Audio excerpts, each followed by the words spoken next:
Roundtable Sports is throwing two huge events this 2024 NFL season. Come join me, Richie from Jets Media, TD Finns Talk, Dan Mitchell, and Patriots Global for an unforgettable game day experience. Week 6, Monday Night Football, Bills vs. Jets at MetLife Stadium. Your ticket comes with an all-inclusive tailgate party hosted by Gotham City Crew, food, drinks, live DJ, and more.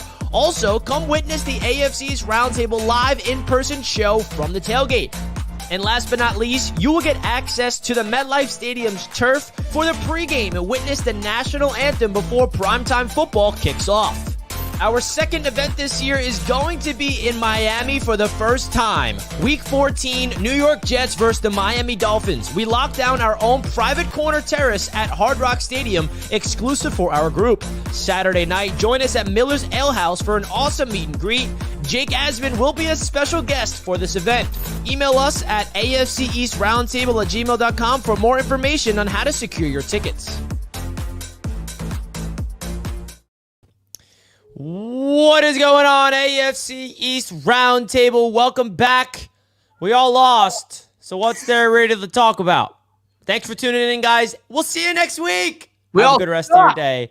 Just kidding, man, because this show is being powered and brought to you by BetUS Sportsbook.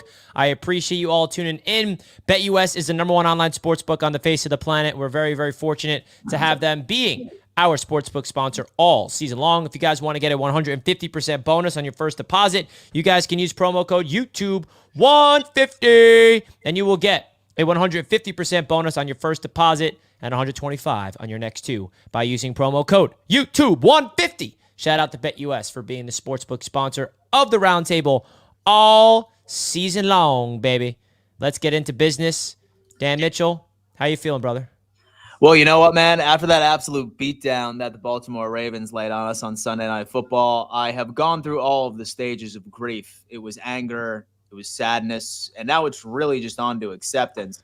Although that I really don't feel too confident about the game that we are going to be playing on Sunday. We'll get into that obviously later in the episode. But a humbling experience for this Buffalo Bills team. Now it is all about how do you respond? How am I going to judge this team? How do you respond after an embarrassment out there? Has Derrick Henry been drug tested yet? For the love of God, he's 32 years old. He cracked 22 miles an hour on the sideline. My God, man, show some mercy. Holy shit. But yeah, I'm doing all right. Seems like you're doing well. Colby, how you doing, brother? You know, bro, I'm actually good. I mean, everybody might think that the Patriots lost. They got whooped for 2 straight weeks. Like, this was the hardest opponent the Patriots faced all year. I told you this, guys, on Monday when we were on Autograph. I said, look, every time the schedule comes out, I X the opponent that's the easiest, and I keep circling the one that's the hardest. And without a doubt, the hardest opponent was the 49ers. But I am in a little bit of a mixed bag. While we all expected the Patriots wouldn't be a good team, they were going to be like a 6-7 win team max. Patriots have a lot of key injuries. Their center, David Andrews, who is the last person that they could afford to lose, he's out for the season. They lost their captain, Juwan Bentley, for the season in week 2. Kyle Duggar goes down in this game. He's going to miss several weeks. That's also a captain. The Patriots are plagued by injuries. And while we knew they weren't going to be good because this is year 1 of a rebuild, at least what Patriots fans wanted was to see progress throughout the season from week 1 to the final week. And we just wanted to watch good football, competitive football. And when your key players go down, especially those who go down for the entire season, you have absolutely nothing to look forward to. So I'm fine with the loss. I expected us to get spanked. I predicted us to get spanked, and that happened. So I'm not surprised. But when you have key players going down, it's a tough outlook. Well, there's a reason why I asked you how you're doing before the Dolphins, because right now you're ahead of them in the standings, Colby. Yes, sir. The basement dwells in Miami, and it's the battle of the basement tonight, which we're excited to preview later because I'm excited to get into that one. Tony Dow, my brother, come on, man. We need to see a smile on your face. How you doing, bro? Not good. I just saw the breaking news. The Miami Dolphins applied to a new division. Whoever will accept us. No, I'm just playing. But listen, man, we all lost. So we still in it, baby. There you go. That's the mindset. Nah, listen, man, we toast. Eliminated. We toast, man. Hey, we're on the basement right now, bro. Now we got to decide if we want to beat the Patriots or tank for Shadura, baby. Oh boy, we got a new version of TD Finstock in the house. Now we do have some not breaking news, but I just got some a report from Albert Breer on Bleacher Report, which I think is really interesting regarding Devante Adams, and I think that's a good first segment for us to talk about is the Devante Adams because it does pertain to the AFC East. Since the New York Jets are the clear frontrunners, there is a report from Breer saying rivals convinced Devante is focused on engineering trade to the Jets. Bills and Steelers inquired about wide receiver. So that tells you the Buffalo Bills actually called them. They missed Diggs. You ain't getting them those. Sorry, Dan. You ain't getting them. But hey, that tells you Buffalo inquired. The Buffalo Bills inquired. But he coming to the Jets, baby. But he inquired. So we shall see. I'm going to make a bold prediction. The next time we're live here on the AFC's Roundtable next Wednesday night, Devante Adams will be a New York Jet before that Buffalo Bills Monday night game. Interesting. It's going to happen fast. He's not playing this week, Richie. He's inactive due to the injury. A hamstring. Yeah. A hamstring. My hammy. I think it's going to be right before the trade deadline because, Richie, there's a lot of teams that are calling right now, both in the AFC and the NFC. The Raiders are also at a standpoint where if they don't want him in the AFC, they don't want to send him to an AFC opponent, they can ship him off to the NFC. I mean, Jaden Daniels and the Commanders, they're interested. The Cowboys are interested. There are several teams. Saints are interested The Saints are interested. Everybody is interested right now where this isn't going to be as easy for the Jets to come down with this as we might think. So I've said this, and I'll say it before. I do have him landing with the New York Jets. I think that they are the most likely landing spot for him. But I want everyone to get this out of their head. Like, don't buy into those little, like, puff piece headlines saying he's doing whatever he can to, quote-unquote, engineer a way to the New York Jets. He's not a free agent, folks. This is entirely up to where the Las Vegas Raiders. Saying that? No team is going to trade for him if he doesn't want to be there. He has all the leverage. This is all right. Listen. He's got all the leverage, like for sure. A team is not going to trade for him if he doesn't want to be there. But listen, here's how it all kind of plays out, right? Richie, I told you what he doing. The Jets made a mistake by doing that with Reddick. The Jets traded for somebody who doesn't want to be here. I don't think anyone's going to want to make that mistake again. Think of where the New York Jets stand right now. And Richie typically brings this up. He's like, listen, we were in these conversations super deep last year. This is already a done deal. But back then, y'all didn't have Mike Williams added in free agency. Y'all didn't add Malachi Corley during the draft as well. And on top of it, you have to look at all of your star-studded players at the end of the day. And I know that Richie is very confident that somehow miraculously they are going to manipulate the cap into unprecedented measures, and they're going to be able to sign an aging wide receiver at a 4-year plus massive contract deal and still have money left over 3 years down the road and be able to also sign Sauce Gardner, Garrett Wilson, Quincy Williams, Breece Hall, maybe Braylon Allen down the road. It's a pick and choose sort of situation. Like I said, I think he's going to go there. I really do. But you would be remiss if you don't think that Joe Douglas is thinking about this right now. And he's just like, okay, this is very much an Aaron Rodgers move. This is going to help my team compete for a Super Bowl this year. But if the Jets do end up doing this, which I think this is where he will end up, they better win a Super Bowl. They better win a Super Bowl because if Rodgers doesn't get it done this year, if he doesn't get it done next year, and that's a big if he's even coming back next year, now they're going to be having a QB. And the reason that he wants to leave is because he went to a team where Derek Carr, a QB that he was familiar with, ended up getting shipped off. And then he had to deal with a bunch of quarterbacks that were throwing him ambulance balls. So I wonder what is going on with Devante Adams' mind as well, being like, yeah, it's going to be great chopping it up with Aaron for a couple of years. But then once they throw Jordan Travis out there, like I'm going to be putting, and so the damn hospital. So like, don't be surprised if he ultimately ends up going to the New Orleans Saints. As far as the Buffalo Bills, he's not coming because Brandon Beane is cheap. He's not going to make a move like that. So don't think that I'm crafting this up by saying that he's not going to the Jets because I want him for the Buffalo Bills. He is not going to the Buffalo Bills. Our GM is simply too cheap to accomplish that. That's all I got to say. Yeah, I mean, I hear what you're saying.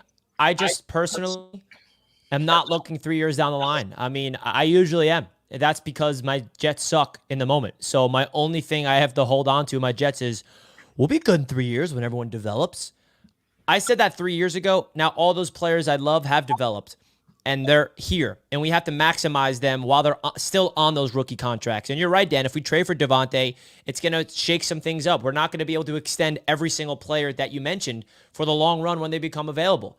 But like you said, the Jets brought in Aaron Rodgers for one reason, not just to compete to try to win this division, not just to make a deep playoff run, but to win the Super Bowl. Is that delusional? Yeah, it's delusional. It's the fact. That's why Aaron Rodgers came to the Jets. That's why Joe Douglas wanted to bring him in. Newsflash, every team in the NFL wants to win a Super Bowl. Whether the Jets will do it or not, that's obviously a lot needs to go our way health-wise and everything needs to click. But I'm just at the standpoint, man, like, if it's not now to win a Lombardi trophy for my Jets, when the heck will it be? You know what I mean? Like, post Aaron Rodgers era with the Jets, I don't even know what that's going to look like. I'm not worried about that. It's a no-brainer for me. You go get his number one weapon that helped him win 2 MVPs, and he helps also the development of Garrett Wilson, who's still trying to get on Rodgers' page, because that's what makes Rodgers so great. What makes Aaron a Hall of Fame quarterback is you got to get the weapons around him to see the game through his eyes, and that's something that Devante Adams will be able to do and try to get everybody on the same page. So I think the other teams being in on is like going to maybe drive up the price here, but all the reports are indicating like every team that's reaching out to the Raiders, they're coming away like, oh, this is the Jets. The Jets are getting Devante. Like we have no chance. Like that's all the reports are saying. Obviously, it's not 100% guarantee the Jets get him, but I think it's inevitable, man. I think Devante Adams does have a little more leverage than you think here. I know he's not a free agent, but boy, oh boy, no team's going to want to trade for him if he doesn't want to go there. And I think that's really my stance on it. Yeah, Richie. I think Richie makes a lot of really good points. I'm honestly on the same kind of wavelength here that Richie is this going to keep you held bent against the cap the next few years? Yes. Once Aaron Rodgers retires, once Devante Adams retires, and y'all are back in the quarterback carousel, the Jets are going to be back down to earth. They're going to be the Jets that we saw before they traded for Rodgers, because they're going to be in this kind of situation where, again, they're held bent against the cap. It's going to take them a few years to kind of reset that franchise and reset that team overall, and it's going to hurt. But this team has sucked for so long. Sorry, Richie, like respect, but your team has sucked for so long. Y'all haven't made the playoffs in so long. You haven't won a Super Bowl in so long. You have Aaron Rodgers, and we know that the Jets aren't good when it comes to drafting a quarterback and developing a quarterback. We've seen it several times. When you traded for Aaron Rodgers, this was the closest that the Jets have been to a Super Bowl in years. You have to go all in. And we know that Garrett Wilson isn't the guy that you're able to force feed the football to. We've seen that. He's been shut down. He hasn't been that number one guy that's able to dictate coverage and still make plays in double and triple coverage. They need a guy that's going to be able to do that. They need a guy that's going to be able to come in and open up the offense completely. You know, Mike Williams, they thought maybe could be that guy. So far, he hasn't been. And I think if you add Devante Adams, now you're talking about 2 number one wide receivers here to where you can double or even triple team Garrett Wilson, but you still have Devante Adams. You do that to Devante Adams, now you have Garrett Wilson open. I really think that this is a move that the Jets absolutely have to make if they want to get back on track, because Richie, right now, we're not even talking about the Jets going to the Super Bowl. We don't even know if they're going to make the playoffs right now. For them to even start talking about the Super Bowl, they need to get back on track. And that starts with them getting their offense back on track, which has been very, very lackluster for the most part this season. And I think they need Devante Adams. Now, the thing about Devante Adams is that I do think he's a little bit toxic. I think what we've seen so far with the Raiders, that he has some toxicity to him. There has been some reports about some toxicity, you know, behind the scenes with the Jets. So is this something that they can afford in the locker room? Is it going to help them? Is it going to,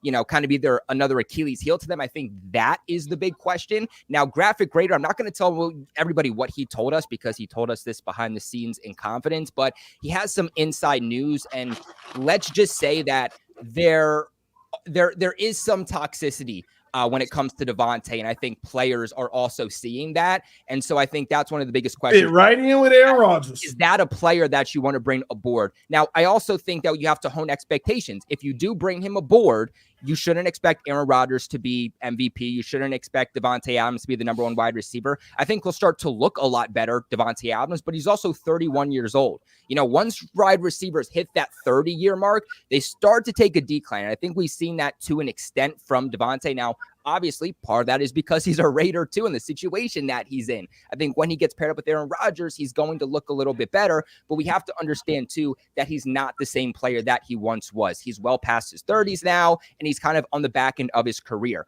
But again, I think that if this trade happens, I think when Aaron Rodgers retires, that's also when Devante Adams is also going to retire. And right now, I think the Jets offense, they just need chemistry. They need continuity. And Aaron Rodgers just needs a guy that he can go to, he can rely on, he can trust, and somebody that knows his playing styles and tendencies. On the opposite side of things, though, I actually want to share what this would look like. Can you guys see the screen? Yeah, I can see a Drake May jersey. You buying Drake May? Oh, what? No, but this is the contract. So, Richie, I know that you said that the Raiders, they don't really have a whole lot of leverage. What's their point here? I think they have a slight leverage. Now, obviously, if Devante doesn't want to play, do they really just want to sit a guy who's going to take up a bunch of money? Probably not. He has a massive cap number over the next few years. It's a 25.3 overall cap hit for 2024, 44.1 in 2025, and 45.1 in 2026. The thing is if the Raiders do trade him, they'll only be saving about $7.8 million while taking on $17.5 million. They'll take on $7.8 million in dead money while saving about $17.5 million in cap savings. 7.8 is still a lot of dead money to take on. So I think it's going to depend ultimately on the trade value that they get back. I think that right now it's projected that a second round and later compensation is going to do it. But again, with a lot of teams interested, I wonder if, let's say a team in the NFC gives a little bit better compensation. If the Raiders say, well, you know what? We don't need to do right by you, Devante, because you've been cancer in the locker room. You haven't been doing right by us. So why do we need to do right by you? And if that's the case, then it's not 100% confirmed he goes to the Jets. Yeah, it's definitely not 100% confirmed. And it's just a matter of wait and see. I think if I'm Joe Douglas, man, I just do not hang up the phone. I mean, you just relentlessly go after him. Don't let anybody outbid you. And I think that the contract is something that, it's favorable. It's not fully guaranteed after next year. Also, Lazard and Mike Williams contracts have minimum or no guaranteed money next year, which has a lot to do with their ability to handle Devante Adams' money. Also, it would have no impact on a Garrett Wilson extension for at least 3 years. So financially, the Jets can fit it in their wide receiver position. And another thing, when the Jets brought in Mike Williams, they still had in the back of their mind, we're still going after Devante Adams. Like, this has been a move that's been in the making for over a year. So that's why I have confidence that the Jets will get it figured out, is because they've been in on this before anybody else. They literally traded out of the 4th round last year to get a 3rd round pick next year. So we shall see. TD, anything you want to add on the Devante Adams situation before we get into the Super Chats? Yeah, he a Jet, bro. He finna be a Jet. It is what it is. I ain't gonna sit here and live in the land of delusion. Dan don't want it to happen. He want him in Buffalo, but he see the light too. But you know what? Y'all been sitting here talking about this for like 10 minutes, right? And I finally realized something is wrong with me. Something is wrong in my head. Because I've been sitting here while y'all been talking about this for 10 minutes. I ain't paid attention to a word y'all said because I've been over here fantasizing about Shadur and Travis Hunter being drafted by the Dolphins. No, you really do have a sickness. I'm just over here. How are you going to get both? I'm over here smiling. What do you mean? How we going to get both? How are you going to get both? Both are going to be top 5 picks. Because they get to pick where they want to go. No, they don't. Yeah, they do. They make it all. What is wrong with y'all? Caleb Williams didn't get to pick, do you think that any of these players are going to pick? No, because Caleb, did you not hear Deion Sanders' interview?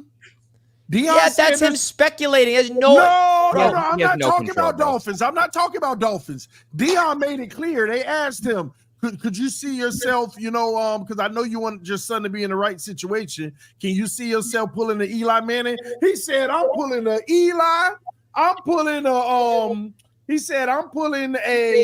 LeVar Ball. I'm pulling it all because my son ain't going to these teams I don't want him to go to.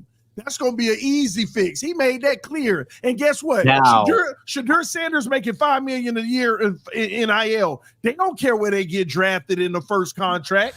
They're going to secure exactly where they want to go. And all right, get Travis Hunter out of your brain then. You're not getting him.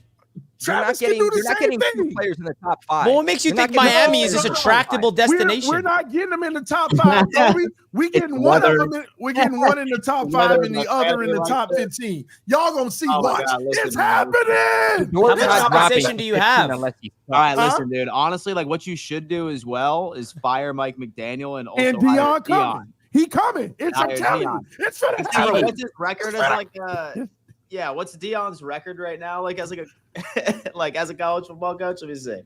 Oh no, I mean he good. Like he said, you better beat me now. Last year, now he cooking over there now. TD, you shouldn't want that though, bro. You TD, do you realize what you're talking about in week 5 of the NFL? You're talking about the draft. I don't care, Richie. I don't care about Richie. the draft. We're gonna be the best team That's in the pathetic. NFL. This happened. We're gonna be the best team. Oh in the my NFL God, bro! They're not. happened. Who said that? Richie breaking out. Overrated. Shadur Sanders bust. Oh boy, it's happening. You heard the clip that came out today. He said if there's anything that can feed your delusion and feed your hope, man, he said the Dolphins it. should draft Shadur. Deion said it today. If there's anything that can feed your delusion, he has no say on what entertain happened, the people. bro. Matthew with a $5 super chat. Hey, find out. You guys, I think we can all agree we are all in a grieving process. So don't worry, I'm grieving too. LOL. Dan, how do we look for the Texans? I know we're gonna lose, but don't worry, the Jets are gonna lose to the Vikings in London. So Dan, what the heck is happening to you? What do you mean you're gonna lose? What happened? What happened to you, Dan? All of a sudden, you're gonna go undefeated, kill the Ravens, and now you're conceding to the Texans? What happened? Well, so let me tell you exactly. That can't really break you, or no. This is something. This is some type of like plan of Dan. Listen, some Bills fans are gonna be pissed at me right now for saying this, but right now, we are more than likely just going to be without. Same thing with Taron Johnson. Same thing with Bernard. Shakir has an ankle injury. He did not practice today. We had Deion Dawkins out with a hamstring injury. Like, dude, like we're banged the fuck up. Like, I mean, they don't have Joe Mixon though. So Mixon did not practice today. So like that could be interesting. I feel confident specifically against Nico and then also Tank Dell. But unfortunately, I hate to say this, but Stephon Diggs is going to cook Cam Lewis. Like at the slot corner, like he's going to absolutely. This is some type of reverse psychology. I just thought about it. I didn't even realize y'all finna play Stephon Diggs. We're playing Stephon Diggs, and it's gonna listen. It's gonna suck. It's gonna suck. And you know what, dude? Listen, like some Bills fans are mad at me for saying this, but at the end of the day, no one will be celebrating more than Dan Mitchell if I turn out to be wrong. Maybe that's why you're doing this. Jinx myself, you know what I mean? Like maybe I'm on to you, Dan. Against the Bills. So that we actually end up winning. I will be pounding my damn chest, but like guys, we are injured to all hell right now, dude. And Dan, let me tell you something, bro. 4 games too. Like, I mean, yeah. So, but don't worry, and the Jets will lose to the Vikings. Nothing will change. Hey, you don't know that, baby. And we knock it off. Dan, the NFL's weird. Upsets happen. Dan, let me tell you something real quick. I think y'all got a better chance though. Just so you know, y'all got a better chance than you think because the Texans haven't actually looked as dominant as we necessarily think. That defense is filled with dogs, but I mean, the Texans game they won by what? It was 27-29 against the Bears. Yeah. They won 19-13. The only good team they played was the Vikings, and they got spanked 34-7 against the Jags. It was 20-24. So against these bad teams, they're playing very close. They play good teams and they get blown out. So what I'm going to say is that I do like the matchups a bit better, especially with our run game and their run defense. Say, for example, Mixon is not out there either. Then I trust our secondary to make plays. But, I mean, really, at the end of the day, I don't see it being like a blowout. I definitely seeing it be like a heartbreaker, like something with like Houston kicks like a game-winning field goal or something along those lines. It's going to be close, but I just don't trust Tyler Bass as well. And I just don't trust our injuries at the second level. However, it is what it is. I would be more than happy to be wrong. I promise you. Will with the $2. Ryan Tannehill, welcome back to Miami. TD would love that. Slippy Al, Bills and Jets fan fell down for a day, and then the Dolphins played. Their patheticness brought a smile to my face. TD draft guide incoming. Go Bills. Yeah, Slippy Al, you're onto it, man. He's already talking about Shadur, bro. We're in week 5, by the way. Adams is coming to the Jets. Sorry, Dan. TD. What's with the face? TDMD. Yes, sir. He's coming. He's coming. Pause. Richie Fresh. It's been a weird... Pause. You're right. It's been a weird season so far. With that said, Jets beat Vikings, Pats beat Finns, and finally Bills win. Crank their monkeys after beating Texans. Yes, sir. I mean, I'll take the scenario. I'm for this one, Richie. I don't know, bro. I think Sam Darnold is going to want that revenge more than any game so far in his career. Yeah, he already had his revenge, by the way. He already beat the Jets with the Panthers. But he wants it again, buddy. He wants it again. This is new Sam Darnold we see. Nah, bro. See, the Patriots going to ruin it for the Dolphins this weekend because it's hard to lose to the Patriots. It is hard to lose to the Patriots, especially a banged up Patriots. So I'm picking the Patriots, by the way. I'm picking the Patriots. Hey, don't save it for the preview.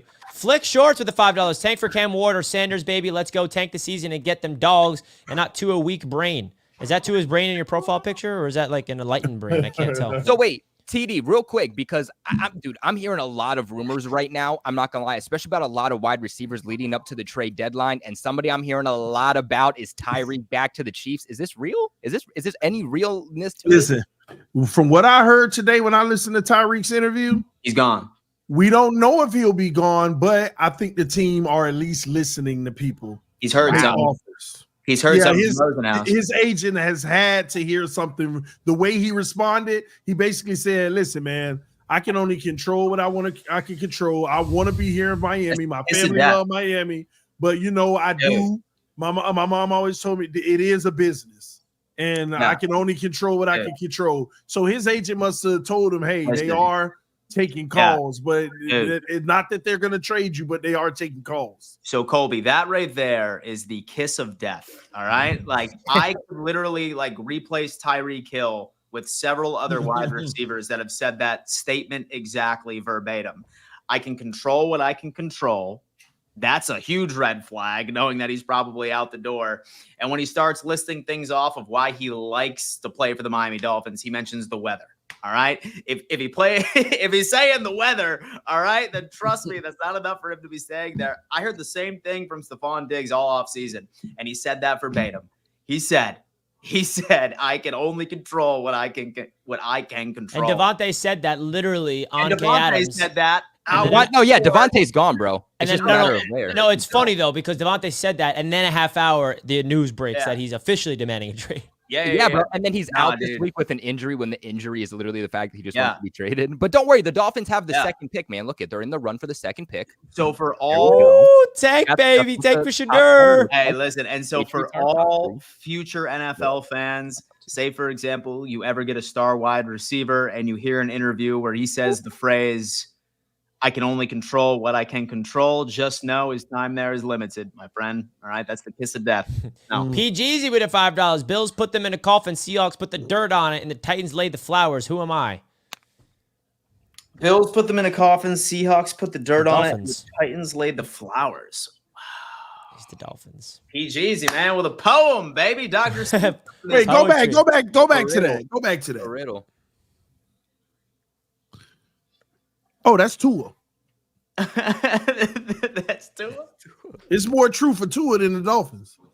Oh, boy. Will, I was bummed about when we got our ass kicked, but then I watched the Dolphins game. Sometimes all you need to see is just your enemies faltering. That's what it is. Hey, we gonna be up though. Marco with a $2. Robert Saleh is a bum signed by a lifelong Jet fan. Yeah, man, that's why I want Devante Adams even more, because if there's anything that can withstand a bad coach, I guess it's Devante. Just let me live in that delusion. That's what you need, Richie, right? Like your coaching is so bad that you just need veteran players to come in and coach the team for you. Hey, yeah. But listen, how well did that work for the Miami Dolphins last year? It worked for the Patriots though. A bunch of star players with a bum coach. It worked. Yeah, for the but they didn't have a first ballot Hall of Famer under center. You're right. When Brady went to the Buccaneers, that's essentially what happened. Flick Shorts $2. Will the $10 Patreon or $25 get me in show? Yeah, you should be getting it on the $10. I believe the ones that are grandfathered Nah, in. it's just the 25. What's up, boys? Jets winning Sunday, 24-21. Let's go, baby. Hey, NFL's weird. Don't count on my Jets just yet. Any man can be beat. We're in London. Oh, that is right. 9 a.m., baby. Better be up. Get your coffee brewed. The Vikings are undefeated in London, and they're undefeated, and Kevin O'Connell runs circles around Robert Saleh. It's not close. Hey, man, we were this close to being the Vikings. Braxton Berrios dropped the game-winning touchdown. We're coming for revenge 2 years ago in Miami. There you go. Richie Fresh, at some point, we can't be cheap. It's not us nowhere. We're willing to give Von Miller his money, but more weapons for Allen and Beans makes no sense. Yeah, that Von Miller news is wild. I'm happy I'm not going to see him Monday night, just saying. Flick Shorts, bro, guys, stop. Let's go get Cam Ward. That's who the Dolphins should be getting. I'm with that too. Either way, we got options, baby. TD, how you say his name? I don't want to say it wrong. Lino. I'm just kidding. Of course I know it's Lino. No, Lino TV. let's call him Lino. He been following me for a whole week now, torturing me in the chat, man. Read it. What did he say? Lino TV. TD, Now play the victory song. LMAO, fans up my. I know they say don't kick a man while you down, but they didn't say we can't stomp you. Bills Mafia, y'all trash. Bills Mafia's up. Bills Mafia's up. Rob says, after losing to the Titans like that, I knew the Finns were cooked this season, but I'm still here repping. Thank you, Rob. We appreciate you repping. Let's look at the chat right now. We have the poll up, 37% Dolphins, 30% Jets. Wow, the Bills fans went running. Bills are at 26% after a loss. I told you what they Where's do. Bills Mafia at, bro? Bro, the Bills were running this chat last week, and now they dropped from first to third. They spoil. They front runners. That's all they are. Yeah. Man, I thought they'd be better than that. All right. So I do have a video that I would like to show you guys. Only if you're interested. I am so interested. So do it. It's kind of pathetic from the standpoint of, the Jets lost, right? Now, if you guys know, I did have a Jets media day. All right, I had a big event on Sunday, and I feel like I would love to play this video because it recaps the event. Now, the Jets lost against the Broncos, obviously, but it was a big, big deal for me to host this event. It's the third annual Jets Media Day event, and the cool thing about it is we're about to have our AFC East Roundtable event. So the producer that I hired, he made this amazing video recapping the whole day, and it's a really cool idea to get an inside look of what the event was about. And you guys will laugh at it because you'll see me and all Jets fans getting all hyped up just to lose to the Broncos. So I'm sure you guys will enjoy it. And also, we're going to have the same people involved to get the AFC East Roundtable show. All right, so we're going to play the video. Gary Vee was a special guest, which was a crazy, crazy ordeal. So let's play the clip, and I hope you guys enjoy. All right, let's sit back and enjoy the ride of Jets fans. We're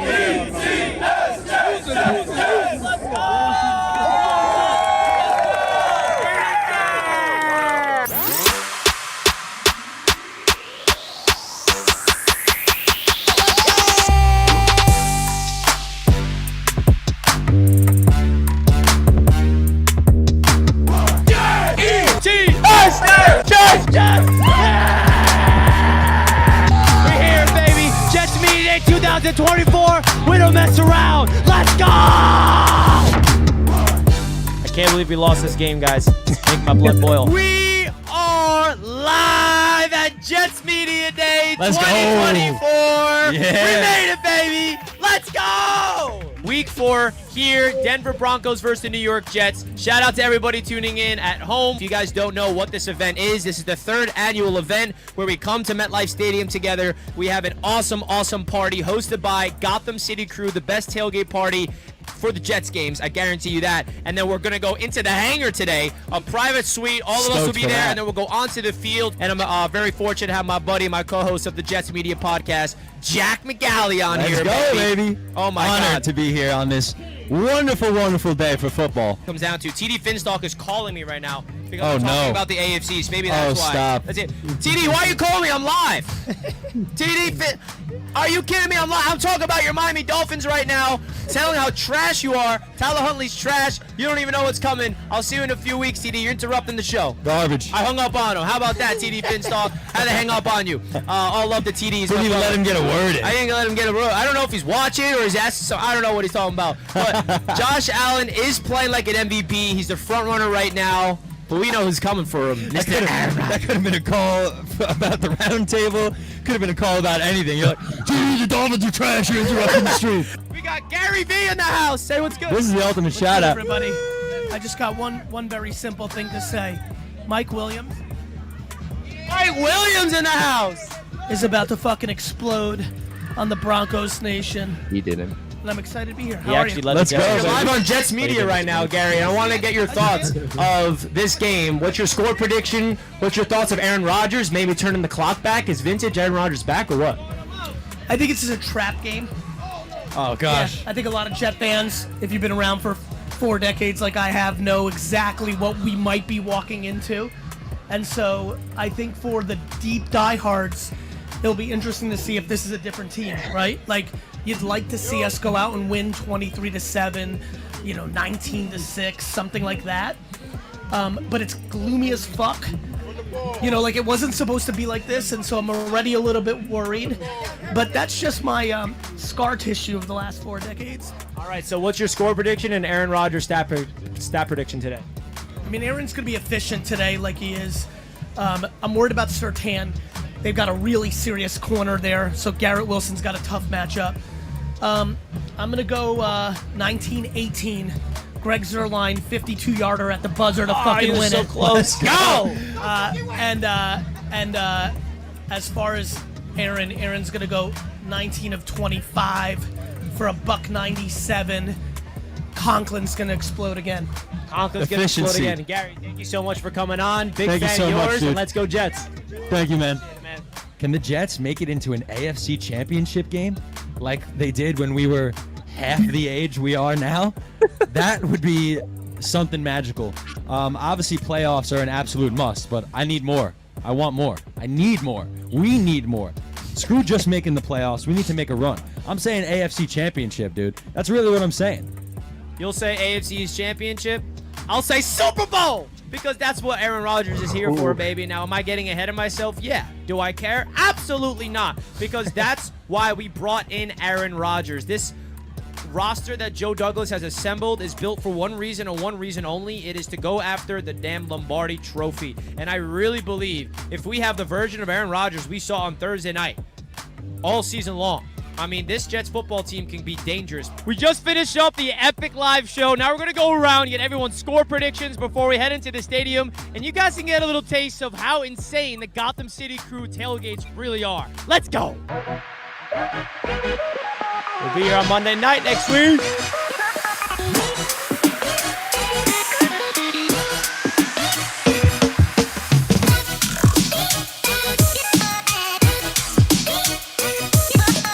All right, so we just wrapped up an epic live show, Jack. So now after that live show, we're getting closer to kickoff. How you feeling about the game? I'm fired up, man. We're getting closer and closer to kickoff. The atmosphere is sick. It's electric out here in the tailgate, and I'm ready for a Jets domination.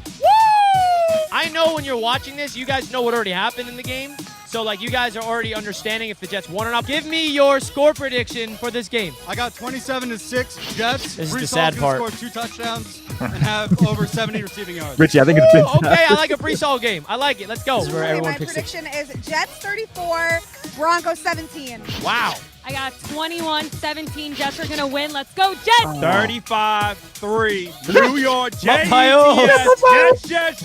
Taking over the division. Brees Hall's gonna have 2 touchdowns for over 100 scrimmage yards. Let's get it. Give me your score prediction, Lou. Come on. I'm gonna say 27-13. Jets, baby. Let's go. Jet up. I genuinely think it's going to be like 21-10. I got my boy Chris right now. What we got? What's your prediction today? I think that the Jets defense is just going to put little Bo Nix in the grave today. I think we put up the first goose egg of the season. Defense has a fucking immaculate day. Maybe we throw up, 28 points, 31 points, something like that. We'll take 3 one time going down the field, but shit, I don't see Bo Nix throwing a single touchdown today, Rich. How about He hasn't thrown a touchdown all season, Chris. I don't think it's going to happen today. So what's your predictions of this game headed in, going up against Aaron Rodgers? 13-10, run the ball. 13-10 who? The Jets. You got no faith in the Broncos pulling off the upset? Tank for Arch Manning. All right, guys, I am feeling a good vibe today. I'm going to have to go Is that your girlfriend, 30-0 Jets. Yeah. Let's go, Jets, baby. I wish he was right. 30-0. I'll take that. I got 24-10. I think this game, Braylon Allen is going to fully prove himself that he's going to be Rookie of the Year. Rookie of the Year, Braylon Allen. I love that one. All right, we on our way into Jet Life Stadium. The Gotham City Crew tailgate was phenomenal. The live show went smooth, and now we're on our way to witness a New York Jets versus Denver Broncos game. It's raining, which sucks, but it's all good because we're in the hangar. So we're on the way there now. Appreciate you guys tuning in. Hit the like button, and let's go Jets. Woo! Oh, we on our way to the hangar right now, baby. The vibes are immaculate. I'm excited. Let's go. Look at the energy. I'm going to start a Jets chant right now. Watch this. J-E-T-S, Jets, Jets, Jets. Woo! It's that easy, baby. Jets fans, best fans in the world.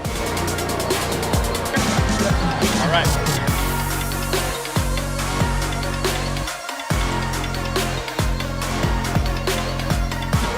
We officially made it to the hangar. Kickoff is literally in 10 minutes from now. I am so humbled to be here. Thank you all for tuning in to the Jets Media Day recap show. Look at this. It's beautiful, baby. It's beautiful. Let's go. We walk out to that like the rain is not helping us out, but we're protected, which is good. Kickoff is about to begin, baby. Let's go.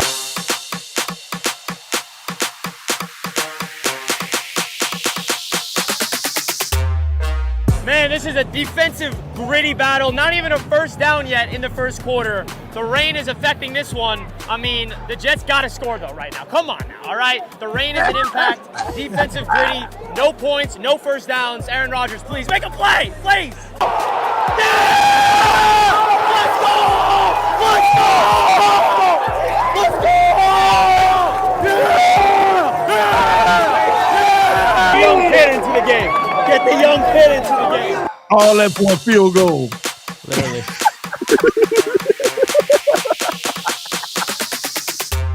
That's why I'm showing it, man. This is depressing. All right. Richie, I love this all right. Score first, up 3. Wanted a touchdown there, but I'll take points. 3-0 Jets right at the start of the second quarter. Richie, you don't even look away. Let's go. Oh, this back foot flicks a dime. Aaron Rodgers, baby. All that for 3 points.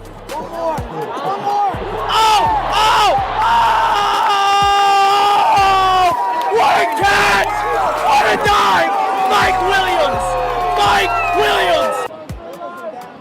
Field goal. All that for field goal. Let's go, baby! Let's go! All right, wanted a touchdown there. 6-0 at half. Defensive battle. I'll take it, baby. Aaron Rodgers has orchestrated a phenomenal drive before halftime. Couldn't punch it in, but we got points. That's all that matters. It's halftime, folks. 6-0 at half. It is a low-scoring mess of a game. The Jets were not able to punch it in at the goal line earlier in the first quarter, and in the second quarter, Aaron Rodgers in a 2-minute drill, ridiculous throw to Al Lazard over the seam, and then on third down, a ridiculous off his back foot first down, and then we scored 3 points. So 6-0. I think the Jets just got to win this game on defense, bro. Shut them down. If we win 6-0, I'll be happy. Let's escape with a W, and let's get on this football field after the game and celebrate a dub. Let's go. That's my halftime report. It's got to do in the second half to secure this win. It's 6-0. Shout out Uncle John. Ugly defensive game. What should be the game plan for the Jets? It's a matter of ball control. It's, the long passes aren't going to be there. Get through the halftime. Take a lead, 9-7. Defense, just win this game, bro. This is way too stressful. Get the dub, D. Get the dub, D. On the field, they get 3, 10-9. Broncos on top. Fourth quarter, 9 minutes to go. Aaron Rodgers, save the game, baby. Go. Gotta come through clutch. Yeah! Defense got to stop, baby. The defense got to stop. Let's go win this game. Let's go win this game. All right, it's a 2-minute warning. Rodgers is going to try to hopefully win this game, but we got to go down on the field right now. So the whole group is headed down to the grate, and I'm going to pull up the game on my phone. The Jets better win, bro. The Jets better win this game. Rodgers, save us. Save us.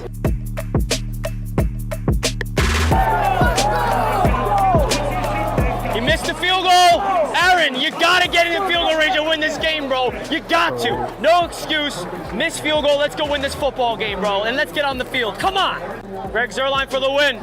It's a long one. Greg Zuerlein for the win. It's a long one. Watch this. Come Everyone on, thought Greg. everyone thought they made it.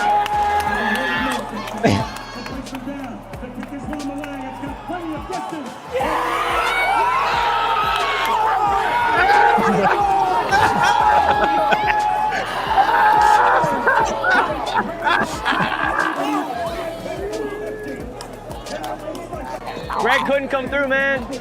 50-yarder, he shanked it to the right. Man, I never seen Jets fans so quiet. And the Jets lose, bro. What a terrible, terrible game, man. Everyone's celebrating. 10-9. Broncos win. An awful, just rainy mess. And the Jets offense cannot get a touchdown today, which eventually allowed Bo Nix and that offense to score. And the Jets lose. Now we're going to go on the field. Hell of an event.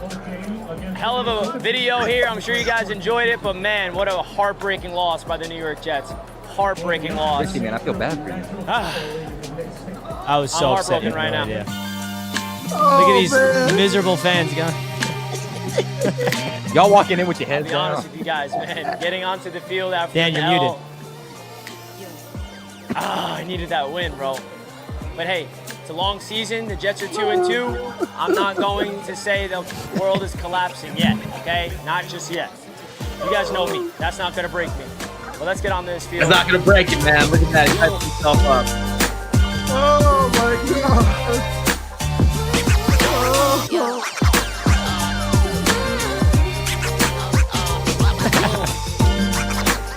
Oh boy. Did you get to meet any players?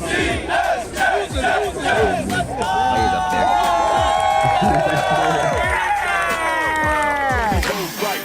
He's got a smile on his face. There we go.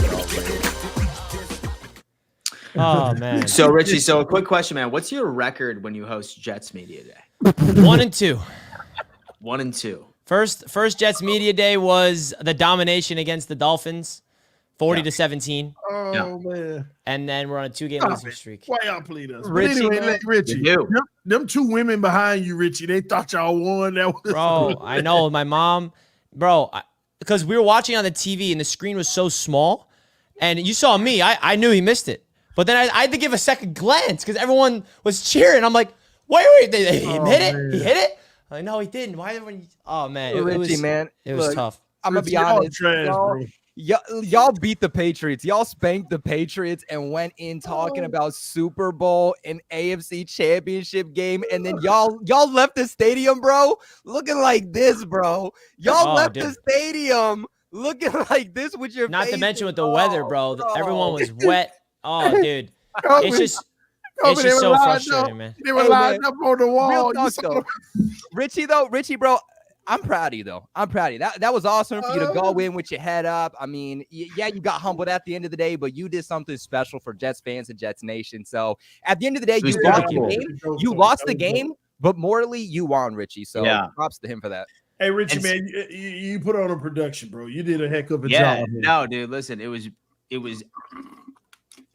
was executed beautifully, and that's only a preview for those that were lucky enough to purchase tickets to the AFC East Roundtable. That's why I event, played which is it. happening in I don't know.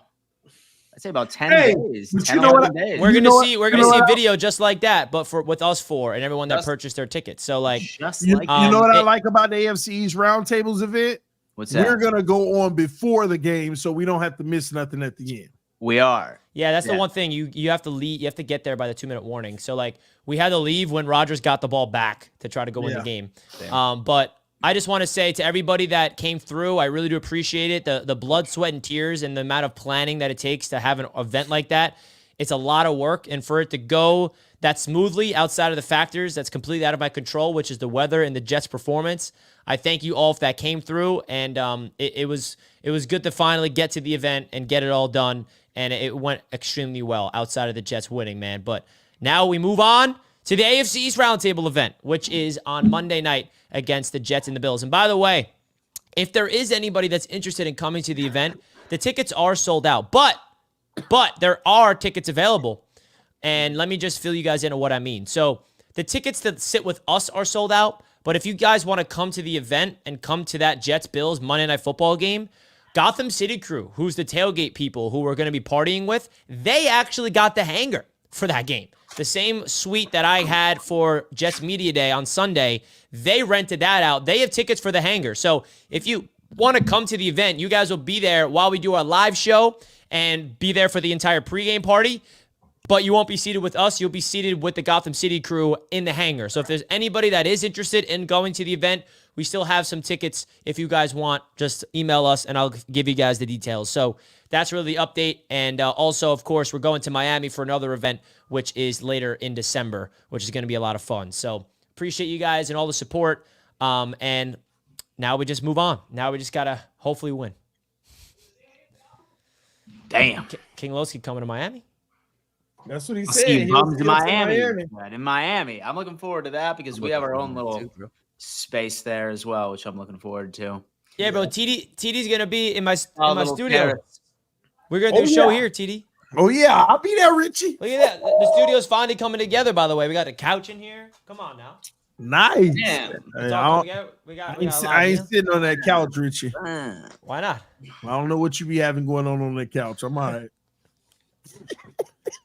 Hey, Oh, yo, yeah. you're bad. You're down bad for that. Come on now. Hey, it's clean. Hey, nothing going down bad on Clean. there, bro. All right. Well, we'll bring a black light. We'll bring a black light before we get there. Come on, man. That ain't what I was saying. Dan, why your head in the gutter, Dan? I wouldn't talk about I mean, what it else like would you that. have meant, bro? Besides beating cheeks, dude. Like, I was like, what else do you mean? Beating chicks. Oh, man. Hey, man. Oh, Come man, on. We man. may have to do the huddle from the studio, man. You got. Yeah. Also, know, if there's man. anybody interested, Dan and I is going to be in Manhattan on Sunday watching football Sunday, the day before the event, because Dan's going to be in the city. So that's going to be fun, man. Hell yeah. We It's got a lot gonna be of a fun good stuff. time. We will let you guys know what bar we're at, and like we're just gonna find a place that has as many. Yeah, TVs Colby, come to as New York on possible. Sunday. I know you're the Yeah, event's bro, you Monday. should. Maybe I'll pop out, bro. I actually have a friend in the city, so they live there. So never know. Pull So up. you can stay on that couch. Yes, Right in, oh yeah, you can stay on that couch right in Richie's office, dude. There we go. I mean, I'll go live actually- on Jets Media. What's going on, guys? I know y'all hate me, but stay Hey, yo. humbled. Richie be on that. Y'all want one good game. Dan, Richie be on that couch in his Shinesty, man. Yeah, Hey, yo, Hey. this ain't just your ordinary couch, though. Is that a pull? Uh-oh. He got Shinesty under the Oh, it under pulls the out, but he doesn't. I actually haven't even done this yet. Well, Uh-oh, scared. The whole thing just comes gliding down. man, Richie, man, don't have us calling 911. His girlfriend rushes in. You guys see it? People like, what are we watching? Richie's only fan. It's a pull-out couch. Yeah. Come on, it's a pull-out couch. Oh, man. We're not sponsored by this couch, by the way. This is not a sponsor segment, but this couch is freaking sick. Yeah. So hit us up if you're interested, for sure. Hey, somebody said Richie put some socks on. Oh, Lord. Sauce Gardner falling. Hey, Richie, well, hey, he is falling off. He is falling off this year. Let's Hey, call yo, it. I never wear socks, bro. Who wants to have foot prisons, bro? I want to be connected. You're such a hippie, and I love it. I am. Bro, I go for walks barefoot, and people look at me like I'm a weirdo. I'm on like a nature trail with bare feet on. People look at me like I'm crazy. You're the crazy one. Grounding. How about He's that? Grounding. He's grounding. Yeah, I'm crazy. I don't care. I'm not afraid to admit it. All right, well, that was a fun segment. I mean, I can't wait to get into this Dolphins game, man. Someone says, where can I get tickets for the Jets and Bills game? So I'm gonna put our Gmail. It's funny because we were conservative. We're like, all right, guys, Jets Bills event. How many tickets should we get? And we said, let's do conservative. Let's do 50 tickets. And now we're sold out weeks before the event, and we should have got more. Should have got more. We should have got more. But hey, we still have some opportunities. If you guys want to come party with us and sit with the Gotham City crew in the hangar, email us. I just put the email in the chat, AFC East Roundtable, if you're interested for details to come to the event, guys. It's going to be a lot of fun. That little recap video that you saw that I just played, it's going to be the same type of vibe. We're pulling off a show like this, right? A show just like this, and hopefully Gary Vee will come through again. He probably won't. But yeah, it's going to be a lot of fun, man. Stay tuned for all those details to come. All right. Let's get some more super chats. What do you guys think? Dan, tarps off, going 13-4. I love it, dude. Thank you so much. I need that, Richie. I need that. Finn's greatest story ever told, end after one game. Oh, man. Leno TV, my man. Tim Odenthal. Hey, TD. How's left-handed Chad Pennington feeling? Wow. Wow, y'all some haters, man. There we go. It's true, though.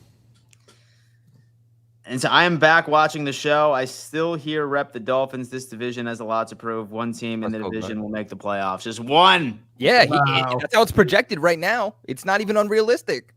Yeah. Might be the Patriots. Thank you, Jose, for these kind words, by the way. Thank you, everybody that showed me love. Yeah, that was awesome. So I'm pulling up like all of the standings right now in the AFC. Hey, we have our own graphics, Dan, for standings. We should use those. Roundtable Sports. Real coverage from real fans. Brought to you by Shinesty. Real coverage, real fans. At least Bama won, so Dolphins fans are happy. How about that game? Wow. True. And guys, I've never seen such a pathetic Miami team in my life. Average 12 points per game and 1 touchdown in 12 quarters. It's not just Tua, it's this whole damn team. Our fans deserve more. Kevin. I like that. Man, now your best pass rusher out of it too, man. On Get a hit, Pete Alonso. Sorry. I feel for you, TD, brother. I do feel for you. Oh, don't feel for me. And the Jets will win the division, and thank you, R, for JMD. I love that y'all still, bro, still on top. Respect. Jets fan from Indy, I appreciate you, brother. Shout out to everybody that came through the Jets Media Day. Next year, we're going to win. Okay? Please. It's like the one game I wanted to win was that game, bro. Gotta stop lying. Was that really the only game you wanted to win, Richie? No, seriousness. Yeah, that was one, not like one win of the season, but if there was one win I can pick for the season, it was that. So you felt confident in that one too, huh? Well, no, when the schedule dropped, I always picked the event to be a 1 o'clock game earlier in the season. And that was the only 1 o'clock game early in the season that they had at home to choose from. But I was confident when I picked it, though. I will say that. That's fair, bro. That's fair. Ray says, TD, squish the fish, Patriot Nation forever, New England. Shout out to Ray, though, by the way. Ray's a person from my channel. Apparently, so he's in a wheelchair. So he's in a wheelchair, just for some context here. And he is a service dog, and his service dog broke his leg. And it's going to take $10,000 for his dog to get help. And obviously, he needs the dog for him to kind of get around. So, Ray, if you're still in here, drop your Cash App. And if anybody's feeling generous and wants to help out Ray. Absolutely. Drop that Cash App, Ray. We appreciate you.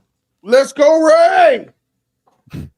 Woodworking, $10. You guys ever notice TD says at the end of the day, at least 15 times an episode, but on a counter? At the end of the day. At the end of the day, man. You know what? Woodworking 512, you come on for 4 hours and try to speak and try not to say the same thing over and over and over again. It's not easy. What is that? You saying I look like this dude? Let me see. Whoa. Who the heck is that? I guess this is the Sprite with grape kid meme. Apparently, this is the dude I look like. You been drinking that lean? Is that what? Yeah, dude. You been drinking that lean? Richie Malore's casting couch studio. Oh, you guys are dirty. Oh, man. Are they? It's a side hustle. Hey, I got a side hustle, but it ain't that. All right. Richie getting paid, man. Malora dropping that string Gouda on that. You guys are crazy, man. I'm sure. Hey. That string Gouda? You know what? I'm gonna get sponsored by this couch, man. Should I brand drop them? Richie did it to himself. Koala, go check them out. Koala, Australian brand. Free name drop, by the way. They're not paying us. And the AFC East Roundtable brought to you by Fleshlight. TD's like, what's a Fleshlight? I literally was just thinking that, but I already know Dan mine, so never mind. Don't look that up. Come on, TD, look it up. You got it. I ain't playing with y'all no more. Put 2 and 2 together. I think you could figure it out. Hennessy, anyone catch Tony Down's mock draft 1.0 today? Hey, y'all dropped the mock draft, bro? Don't listen to him, man. I'm just talking about Shador and how he coming to Miami. That sounds like that to me. Please no PFF references until after week 6. Jet up. Why? We're going to do PFF references. We're going to do PFF. I'm going to do it every week just because it pressed y'all so much. And then after that Patriots game, y'all got brought back down to earth just like you did in weeks 1 and 2. Richie Fresh. Richie's casting couch pulls out. But he doesn't. I do. Nice. Nice. That's good.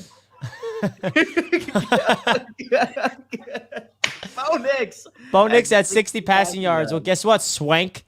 The Jets beat the Titans. You didn't. Ha. Who got the last laugh now, TD, huh? Any Dolphins fan that laughs at us losing to Bo Nix and the Broncos, you lost to the Titans with Mason Rudolph. And that game was close for y'all too, though, Richie. We beat him, though. You beat him. That's all that matters. But that game was close. We won. They got killed by them. Yeah, you guys. We beat them on the road, by the way. Hey, We beat them in their home opener. You couldn't even beat them at home. Staff boy with the damn 50 spot. Thank you, my friend. The Titans Burger to say this. Buffalo had a hiccup against the Ravens. We will bounce back. We will not falter. Bills Mafia does not ever stop. We are ride or die. Circle the wagons. Let's go, Buffalo. Y'all had one bad game, Dan. Y'all had one bad game. Yeah. Most definitely. Like, so look at it, right? So my entire thought process on this is that I'm still confident that we will win this division. We're good to go. I'm not going to be sounding the alarm bells just yet, but get back to me after Sunday, and then we'll have a conversation. Go ahead. Dan, I'm very disappointed in you, man. I've never, honestly, you went from last week saying the Bills are running the table, you're going to murder the Lamar Jackson-led Ravens, and then now you're predicting your Bills to lose? Injuries matter, bro. Now the Bills injuries matter. Like, and now you're tanking for concerned Shadur? about our team walking in there banged up, but like, tanking for Travis Hunter? No. No. We're still winning the division. Come on, please. Stop it. And so we'll get healthy at the right time. Staff boy, thank you so much for $50. Very, very appreciative. Oh, guess who I met at Jets Media Day? Who? King Cat. King Cat. No way. Oh, wow. That was awesome to meet him. King Cat, if you're watching, it was a pleasure to meet you, bro. It was awesome. It was awesome to meet you. He's a great dude. Absolute awesome dude. Nice. Jetted out, and they said no. They said it's no basements, in Florida. Not anymore. There's not. What do you mean? TD's in it right now. Not with the Hurricane. There ain't no more basements. It's just. There- I don't know. there- TD looks like he's in a basement right now. There actually are some basements, not too far from where Dan is, but yeah. Yes, sir. We the Panhandle. We the worst division of football. Are we?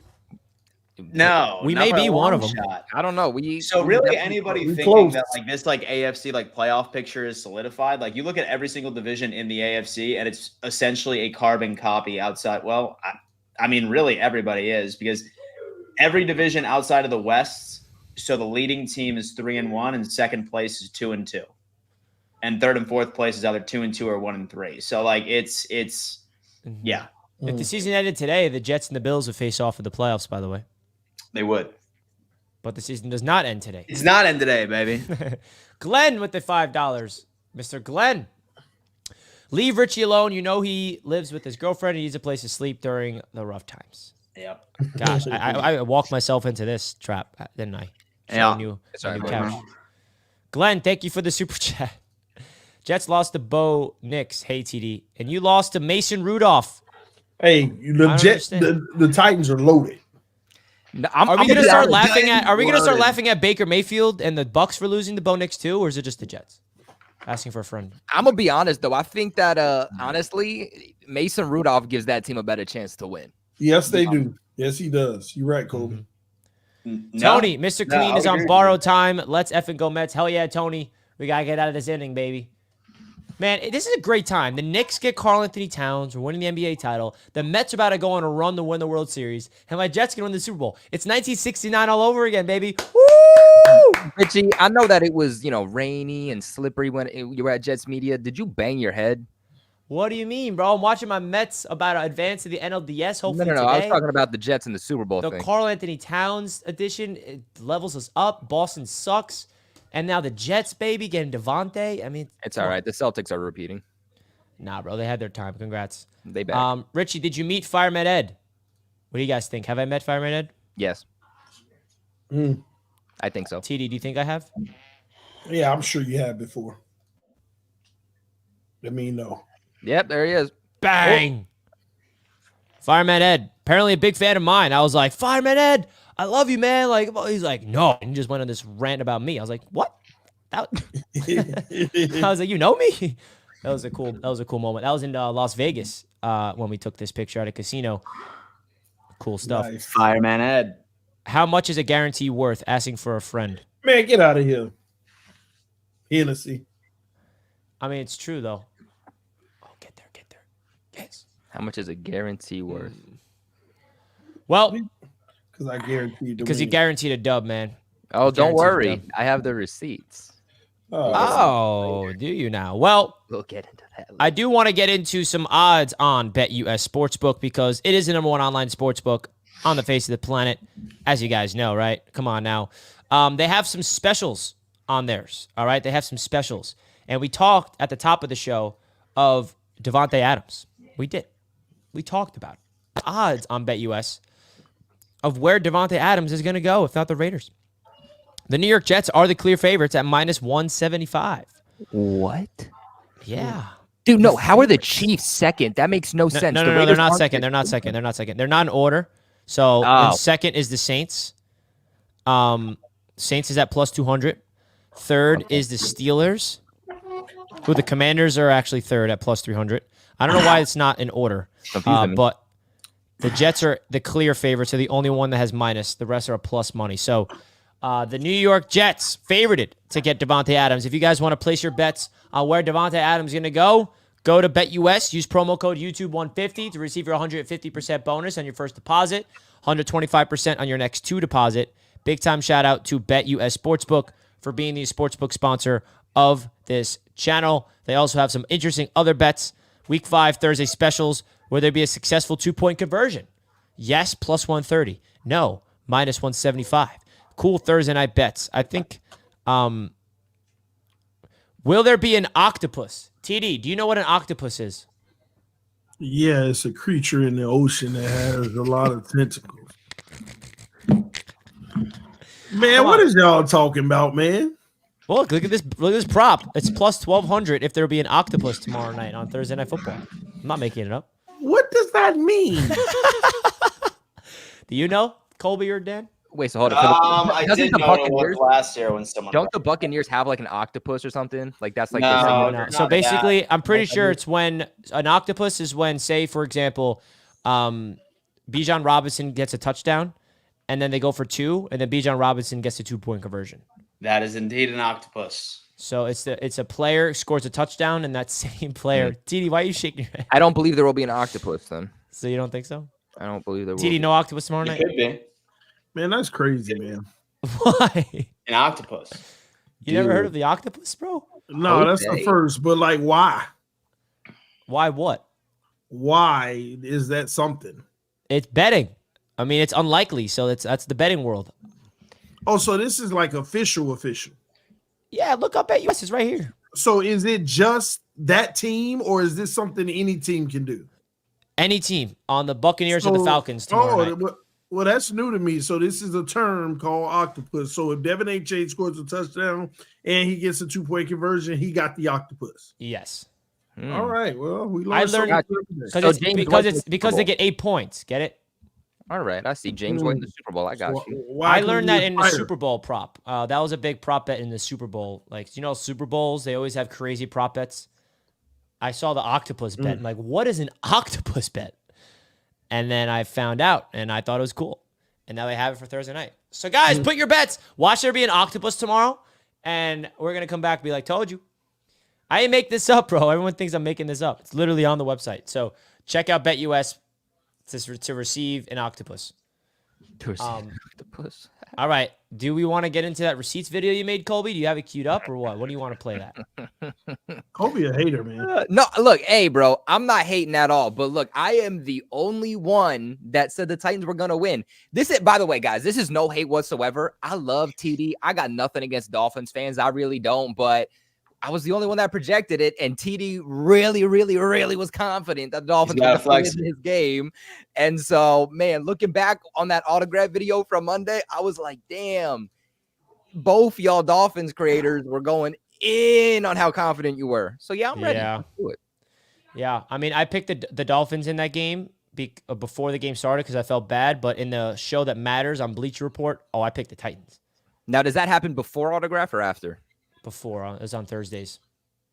All right. Well, let's cue up the video. You have it? Yes, sir. And let's open it. The one element that Miami hasn't had in over 20 years is a mobile quarterback, and we're about to see it tonight. And if he can make enough passes, nice passes here and there, we're going to get the win easily. So I think we're going to actually beat him impressively. The defense, I'm not worried about. Our defense is really solid. Honestly, I think we have the best defense in the division. I'm not worried. We're going to be a problem tonight, for sure. Does anybody have the Titans winning? Raise your hand.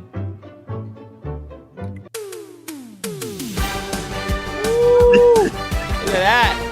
A lot of yourself, you're a lot of whoever. Colby's got the Titans winning tonight. Let's see. Colby is very adamant about his picks here. It's a battle of bum quarterbacks, really. Like Huntley, he's not a starting quarterback, and he's not a starting quarterback for a reason. So I do believe that that's the game plan for the Miami Dolphins. I think that Tony Pollard is going to have a good game. That's what I think. You guys have struggled a little bit against the run. Tony Pollard has been a dog. As long as they give him the rock, take the ball out of Will Levis's hand, dominate time of possession, then I think that the Titans could definitely win this game. Yes, you went up against a very good defense in the Seahawks last week, but you're going up against another top 3, top 5 defense that the Titans have too. I don't believe in the Dolphins without Tua. You won't. You put a wager on it? Wow. Is anybody else picking the Titans? Stand up. Everyone else got the Dolphins. Underdog. I like it. I like it.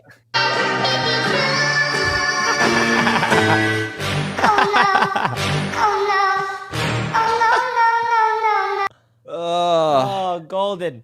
You are a meme king, TD, and Colby took advantage of it. Hey, man, well done, bro. That was fun. Dude, by the way, I loved when Richie made that GIF of TD just whooping his ass. Wait, Richie, you made that? Richie made it, I'm pretty sure. I did not. Guess who did? It is the guy who makes the Dolphin fans. Oh, you. Hey, but Gator. real quick. Gator just texted me throughout the game. He's texting me these gifs. I'm not asking him to do it. He's just texting me. He's watching TD. He's gifting TD, bro. He's just gifting him, and I'm like, I'm posting these, bro. Hey, Richie, I can't take credit for it. If y'all loved what y'all just saw, make sure you check us out exclusively every single Monday at what time? 6 p.m. Eastern. Yeah, so if you guys missed that, and you're wondering, wait, I didn't even get to see that. Like, where was that show from, right? So I just put the link at the top of the chat, folks. That show is exclusively on the Autograph app every single Monday at 6 p.m. EST. We recap every single game. It's the first time you get an opportunity. And the cool thing about this show is it's not just us four. We have another creator representing each team. So there's 8 total creators, 2 for the Jets, 2 for the Bills, 2 for the Pats, and 2 for the Patriots. That is every single Monday on the Autograph app. If you guys can do us a huge favor, simply click the link at the top of the chat. The link is also in the description. All right, go download the Autograph app and use the promo code RTS because you do not want to miss it. You're going to get your first opportunity to see our reaction to the Dolphins and the Patriots game, the Texans and the Bills game, the Jets and the Vikings game. Your first opportunity to see us recapping that is going to be on the Autograph app Monday, 6 p.m. on this app. It's an exclusive opportunity. Great way to support us here on the AFC East Roundtable is by supporting our sponsors. And this app is also co-founded by Tom Brady. And we're very, very, very fortunate to have an exclusive deal. Just let you guys know, being transparent, this is a really good opportunity for us, and a great way for you guys to help us out is simply downloading the app and using the code RTS. Mm-hmm. Right, TD? It's all about those juicy recaps as well. On Wednesday's show, obviously, we still talk about them. In-depth, instant reactions. It's exclusively on the Monday Night SmackDown show. First of all, ladies and gentlemen, the reason why most of y'all didn't see that is because, once again, they have AI clipped me, okay? They have AI clipped me. I never said any of those things. So, man, that was on the Autograph app. What you mean? You can go to the Autograph app right now and still check out the episode. Man, listen, Kobe, don't clip me no more. Yeah, that's what I thought, TD. Come on, buddy. Y'all don't want to clip. You see, y'all don't clip the things that I'm right about. Y'all don't clip the fact that I knew Buffalo was finna get demolished. Y'all don't clip that. Wait, hold up. TD, yes, I did. I made that video that I posted on the AFC East shorts. I posted that when you and Dan were talking about it last week. I gave you your props. Yeah, that video went crazy actually on our shorts. Crazy. Did it really? I didn't see how it did. I ain't see it. It got 6,000. Let's go check it out then. I made you a little edit. This was a little edit from Colby.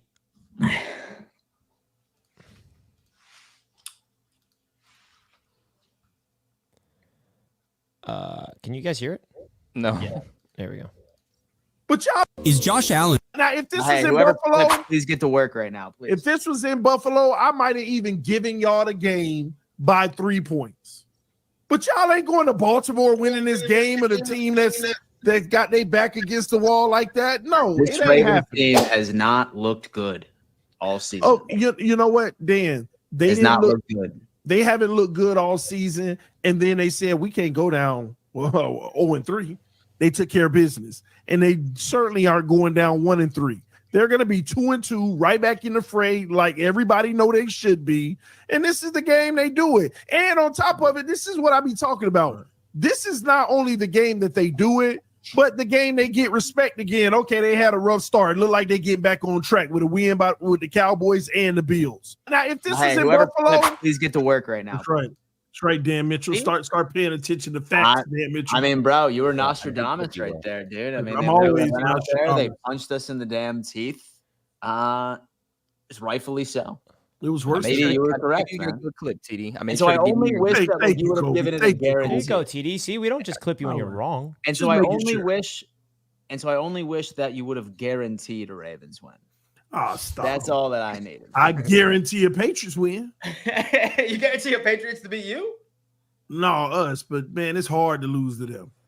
It really is, bro. It really is. TD, you better not be rooting against your Dolphins this weekend. I'd be ashamed of you. No, I want us to win. I want to win. Oh man, good say we just got it till October, bro. Oh, the Dolphins broke this guy. Me and Shadur want the Dolphins to win. Oh my God, Shadur Sanders, Travis Hunter, baby. You're not getting either of them. We're getting both and Dion. We realize the Jets are getting Sanders anyway and developing behind Aaron Rodgers. No, stop. Well, you might be right. In the 32nd pick. 32nd pick in the draft. He's going top 10. You know what I mean? Dude, listen. I feel like all y'all just need to set your sights for Arch Manning in 2 years. Like, that's what I would be doing if I had question marks at the quarterback position. Arch Manning. That's what the Dolphins need to do. All right? Don't worry about a quarterback this offseason.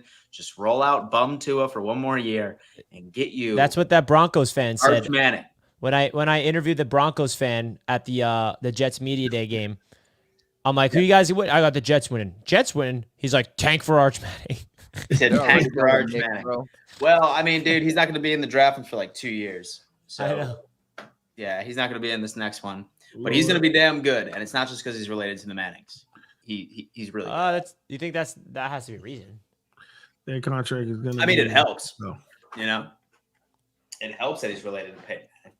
But absolutely. 712 of you in here, by the way, guys. We sincerely hit that like button. 637 of our diehards in here right now because every single AFC East team took a massive L on week 4. Hey, so man, we know that you are the real diehards, baby. Y'all are the real diehards for coming in and joining us regardless. Last week we had over 1,000. Today we have 636. I love it. Let's go, man. Hit that like button. Well, I sent you a message, Dan. Hopefully. What? Send that to me. All right. Send what to you? Oh my gosh. No, I sent the message so you can send me the video clip. All right, man. We're gonna preview these games, Richie. And yeah, man, it's okay. Your team gonna lose. It's all right, Richie. Yeah. Let's go ahead and run into these previews, baby. Let's not game preview segment. Welcome to the preview segment here on the AFC's Roundtable, brought to you by BetUS Sportsbook. We're really excited. The Glenn segment first or after the previews? After the previews, we're doing the Glenn segment. Got it. Well, folks, I'll tell you what, this AFC East team, or this AFC East division, rather, certainly has a slate of some games going into it. But I do want to start off, of course, with our good friends, the New York Jets. And these damn Jets, man. Let me tell you something about these Jets. They are set to play the Minnesota Vikings in London. And not only are the Minnesota Vikings 4-0 in general, they are undefeated in London. Sam Darnold is red hot, and Kevin O'Connell, which, by the way, has been shocking because I saw some image of, like, front runners for Coach of the Year, and he was, like, 8th. I was like, give me a break. Wow. Are you telling me that man's not a unanimous number 1 right now through 4 weeks out of the season? But the Jets obviously want to bounce back after a heartbreaking loss. Richie, thoughts? A very early game, and I'll tell you what, I'm so excited that I get to watch it before mine at 1 p.m., which is going to be good because that's either going to elevate my anxiety or make me feel a little bit better walking into Houston at 12. Vikings, Jets, what do you got, Richie? Go ahead. Yeah, man, this is going to be a tough game. Absolutely tough game. I can't lie to you guys. I'm definitely concerned. Aaron Rodgers is a little banged up. He came out of that game against the Broncos with a knee ailment, Now, the only reason why I bring that up is because what made Aaron Rodgers special against that Patriots game was we saw a different version of Aaron moving around, mobile. Like, are we going to see that version of him with a swollen knee? We shall see.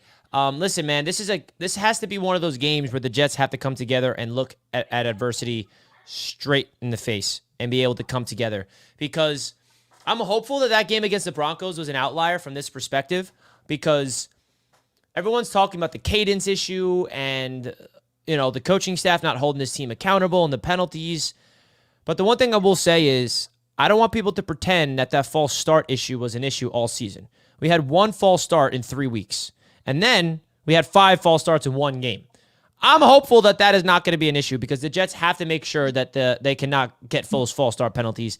They killed themselves in that game. And this is something that Jets fans have unfortunately grown to be accustomed to with Robert Saleh. Since Robert Saleh came to the Jets, we've been leading the league in penalties.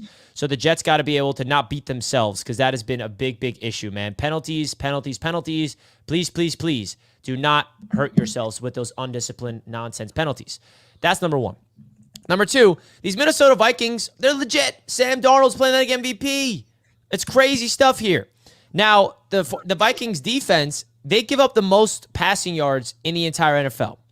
But they have an elite defense. They're opportunistic. They send exotic blitzes. They check into a blitz. They check out of a blitz. They'll disguise. Brian Flores is a mastermind. They're going to send zero pressures. But if there's anybody in the league that can handle the blitz, it's Aaron Rodgers. Not because he's mobile, not because he can escape the pressure, but his mind is a weapon, all right? And he can absolutely pick apart a defense like that if the players around him picks up on the hand signals.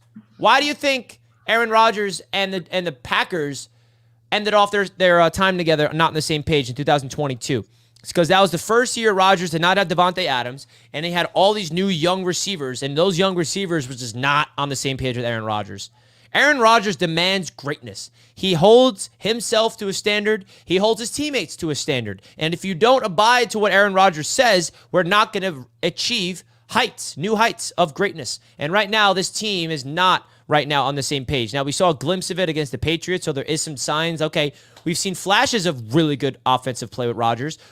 Now we've seen flashes of incompetence. We got to find that consistency here. So I think this is a tough game, and I think that from a defensive standpoint, I'm really excited to see, because, by the way, the New York Jets are a top 3 defense in the NFL right now, according to DVOA. We are 20th against the run, number 3 against the pass, and then overall, we're top 3. So I think the Jets have a big test against a scorching hot Sam Darnold and the best wide receiver in football. I'm excited for this game. I really, really am. The Jets are the underdog, and they got to play pissed off. They got to play like they got something to prove. Because let's be honest, man. You look at that Jets-Broncos game. We completely just lost that game because of just weird stuff. I mean, it was a weird game. I was there. The weather impacted it. I'm not making excuses, but we easily should have won that game if we just punched it in at the goal line, if they didn't have those idiotic penalties. And at the end of the day, the Jets should have won that game, but they didn't, all right? It's a week-by-week league. Leave that game behind. Let's go into London, and let's get the dub, all right? I got confidence that this team can handle adversity, and I have confidence that they can pull off the upset, and I'm going to predict that they do. All right, I'm going to predict that they do, because I believe in this football team. I could be wrong. The Vikings are undefeated, but the one thing I did learn about this football team, the NFL this season, is that any team can be beat. All right, any team can be beat. The Buffalo Bills are 3-0, riding high. Oh, they get their teeth kicked in. All right, like there's so many examples around this NFL season that just because you're the best team does not mean you're going to win the football game. So maybe the Jets can go out there and catch the Vikings sleeping. Not going to be easy. A lot's going to have to go our way. I'm not that optimistic predicting my Jets. I'll be honest with you guys. But I'm going to pick him to win, because I'm going to try to speak it into existence, and hopefully Sam Darnold can become the New York Jets quarterback that we knew him to be. All right. Come on, Sam. I hate rooting against him. So as far as this game for me, man, I think the Vikings are going to win, but I think it is going to be pretty close. I'm looking at the Jets on the defensive side of the football, and I could see Aaron Jones potentially doing, I'd say, relatively well. especially against this Jets rushing defense. Right now, it looks like they're allowing about 4.6 yards per carry. So I could see that being a huge part of the game plan. I don't really see Sam Darnold stretching the field too much as far as with so the Jay Jettas and everything and company.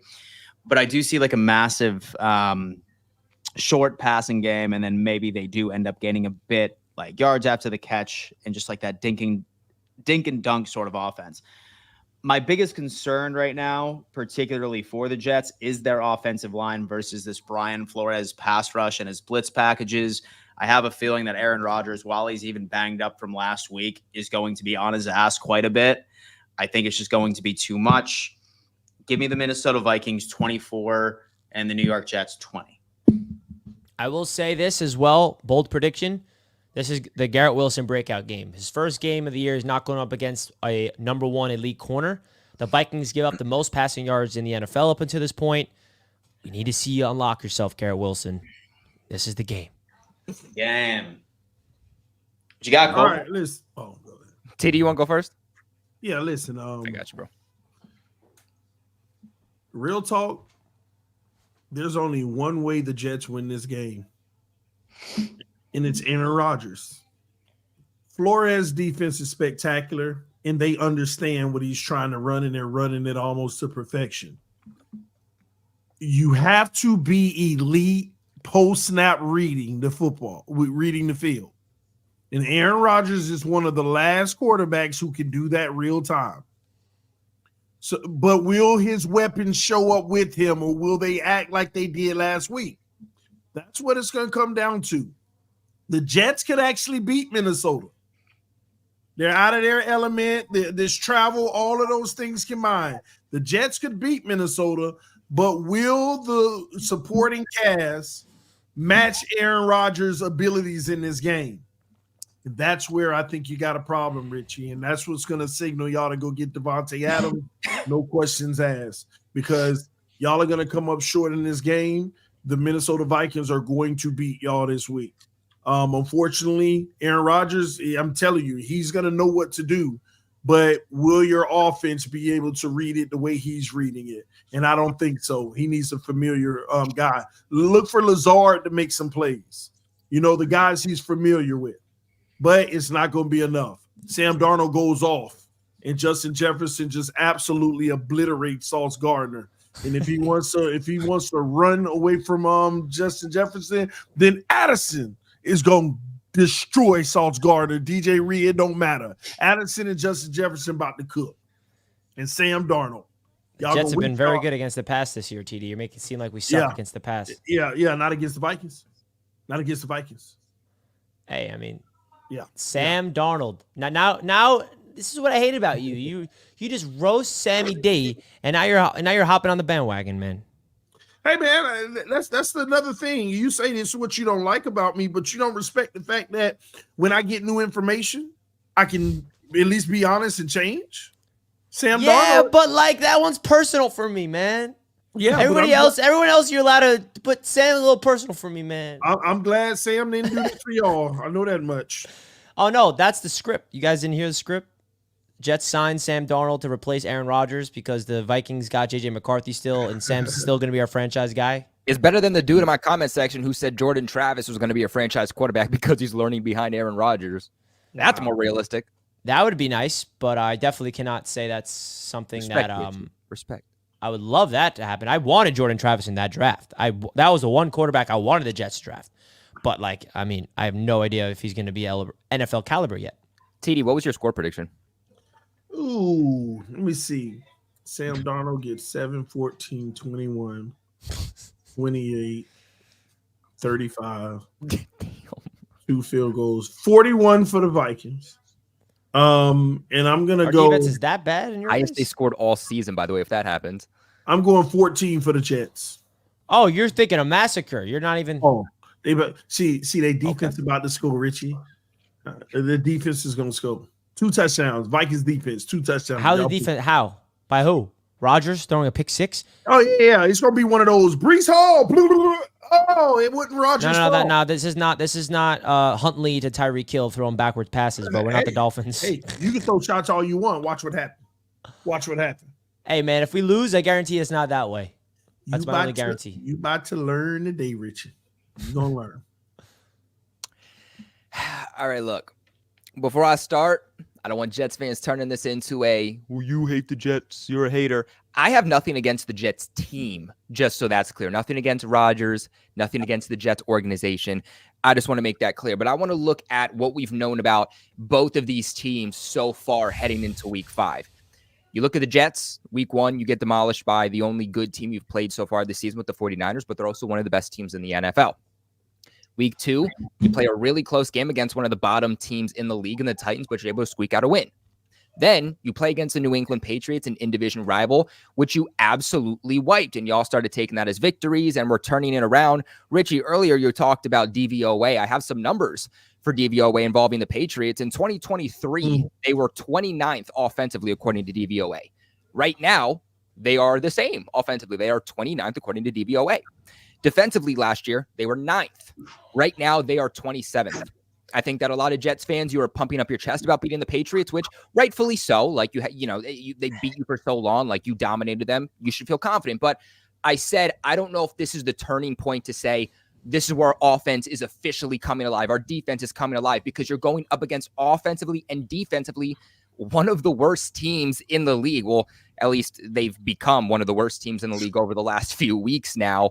And that's the question. Did the Jets finally start to awake offensively and defensively, or did they just demolish a team that in both categories just hasn't been there and is really getting worse, especially because of injuries as each week goes on? And then you play against the Denver Broncos, who got their first win the week prior. They're not exactly a good team. They're not a hot team right now. And they end up beating you and squeaking out a win too. It's hard with the Jets because what exactly is that identity? And I think this is the week where we finally figure out what the identity for the Jets is. If they're able to beat the Vikings, then this is a team that can still make the postseason. This is a team that we still need to talk about.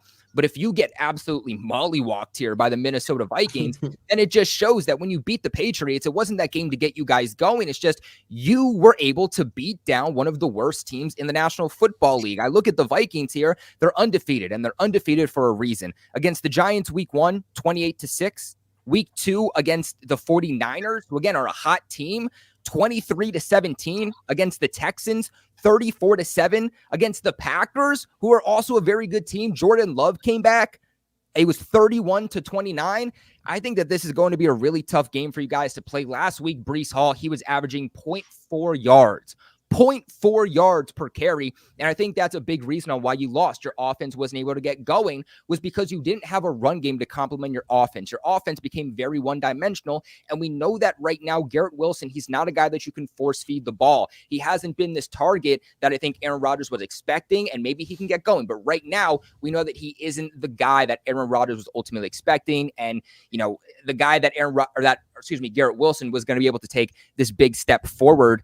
And the Minnesota Vikings defense, they are absolute dogs in terms of pass rush. They were able to get, Jordan Love to throw 3 interceptions. They sacked him one time, but even Josh Jacobs, who's one of the hottest running backs in football, 9 carries, 51 total yards. So I think the Vikings in this game, they're going to dominate defensively. They're going to be able to make the Jets offense very one-dimensional. You're basically saying we're taking Garrett Wilson away. We're taking your run game away. And Aaron Rodgers, you're going to have to beat us by throwing to Mike Williams and Tyler Conklin the entire game. So ultimately, I do have the Vikings winning this game.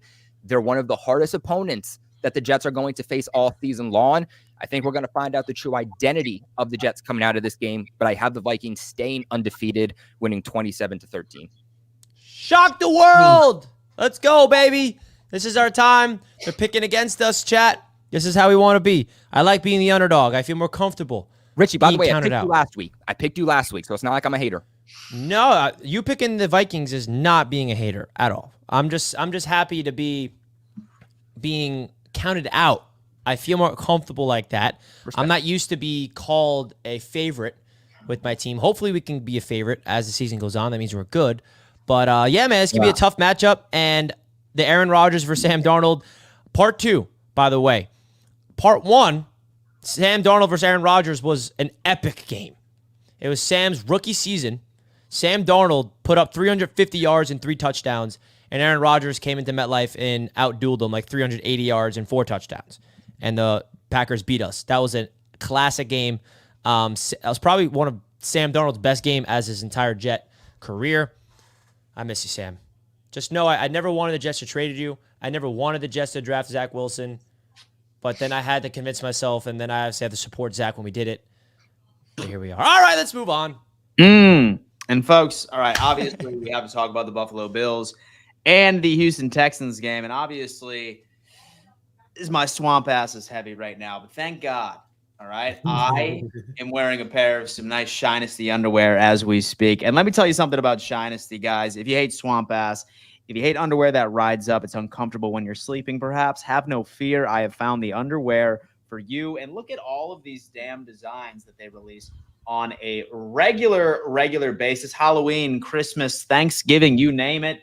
Your girl is going to love them. I absolutely promise you that. And get this, 10% off, all right? If you simply use that link in our bio and type in code RTS10 for all of your underwear needs, you better go over to Shinesty. I guarantee you it is the best underwear your cheeks have ever felt.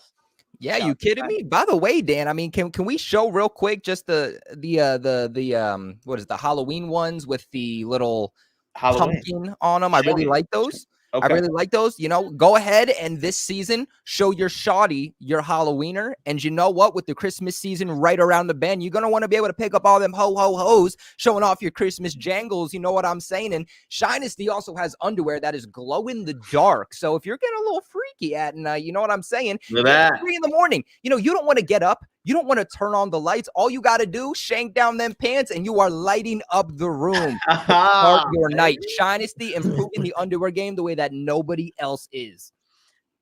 Dude, let me tell you what, Colby, from now on, you are reading that ad read. From now on, man. I see you do it at all the other roundtables, and I sincerely really appreciate how you do it. You kill it each and every single time. Gotcha, man. All right. So the Buffalo Bills and the Houston Texans, man. Some of you might think like, oh my God, with Dan, he's picking the Bills to lose based off of last week. And it's not necessarily that, because as Colby did point out a bit earlier, we match up a bit better to the Houston Texans than we do with the Baltimore Ravens. Because even with TD said it like during the huddle earlier this week, and he says that this Buffalo Bills team was built to compete in the division and the Kansas City Chiefs. They don't do too well when it comes into very physical defenses, like hard hitting, what have you. This Houston Texans team, a couple of things that makes me confident, and make no mistake, I still see us losing a heartbreaker. But this is the most penalized team in all of the NFL. Right now, even with Laramie Tunsil, has like 12 penalties out on the left tackle. This offensive line has been an absolute liability when it comes into playing actual, like, responsible football. Like, they're shooting themselves in the foot left and right. And they're also not doing a good job at protecting CJ Stroud. He has like over like 30-something pressures. He's been sacked 12 times already, 7 of which with blitzes. A lot of those probably had to do with the Minnesota Vikings. But it sucks that Von Miller is out, because I wanted that matchup specifically. I think Ed Oliver and Daquan Jones will be able to break the bank. And I'm crossing my fingers as of right now that Joe Mixon is not going to play. He was not playing today during practice. If they have Cam Akers out there, they are going to be a one-dimensional sort of team. I love Christian Benford right against Nico Collins. I love Rasul Douglas right against Tank Dell, who's coming off of an injury. He likely still won't be 100%. He's going to knock off some sort of rust. But the one matchup I hate, and this gives me a bad taste in my mouth, it's Stephon Diggs and Cam Lewis. Because Taron Johnson right now, he is still in a red non-contact jersey. I've been seeing clips all day. That forearm is still bothering him. In my opinion, I genuinely believe that the Buffalo Bills are waiting to bring him back until that New York Jets game the following week. So that's going to be an absolute mismatch nightmare when it comes into it. Then with Khalil Shakir, he has an ankle injury, was wrapped up. He played the rest of the game, but he was not out on the field by itself. And as many of us know with Josh Allen, although, fun fact, he is undefeated in domes, by the way.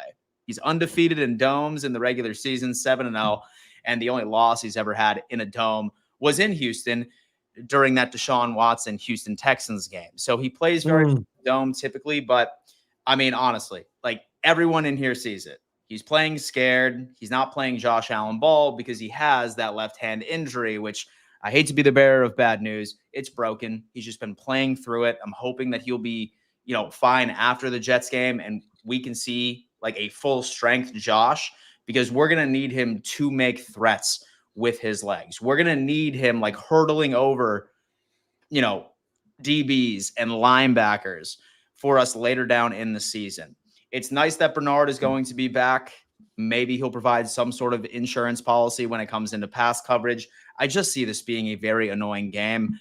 I think if the Buffalo Bills can run the ball effectively, because this Houston Texans team struggles a lot in stopping it, like say that this is a massive James Cook game, and then we can go on ahead and like pick on their slot corners specifically, and then also their safeties, who are definitely a weakness.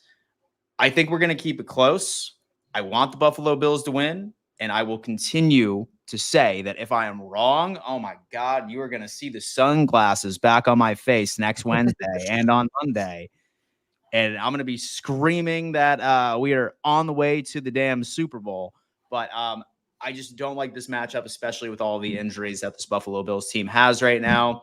Lost our best defensive player in Taron Johnson is not going to be out there against their wide receiver core.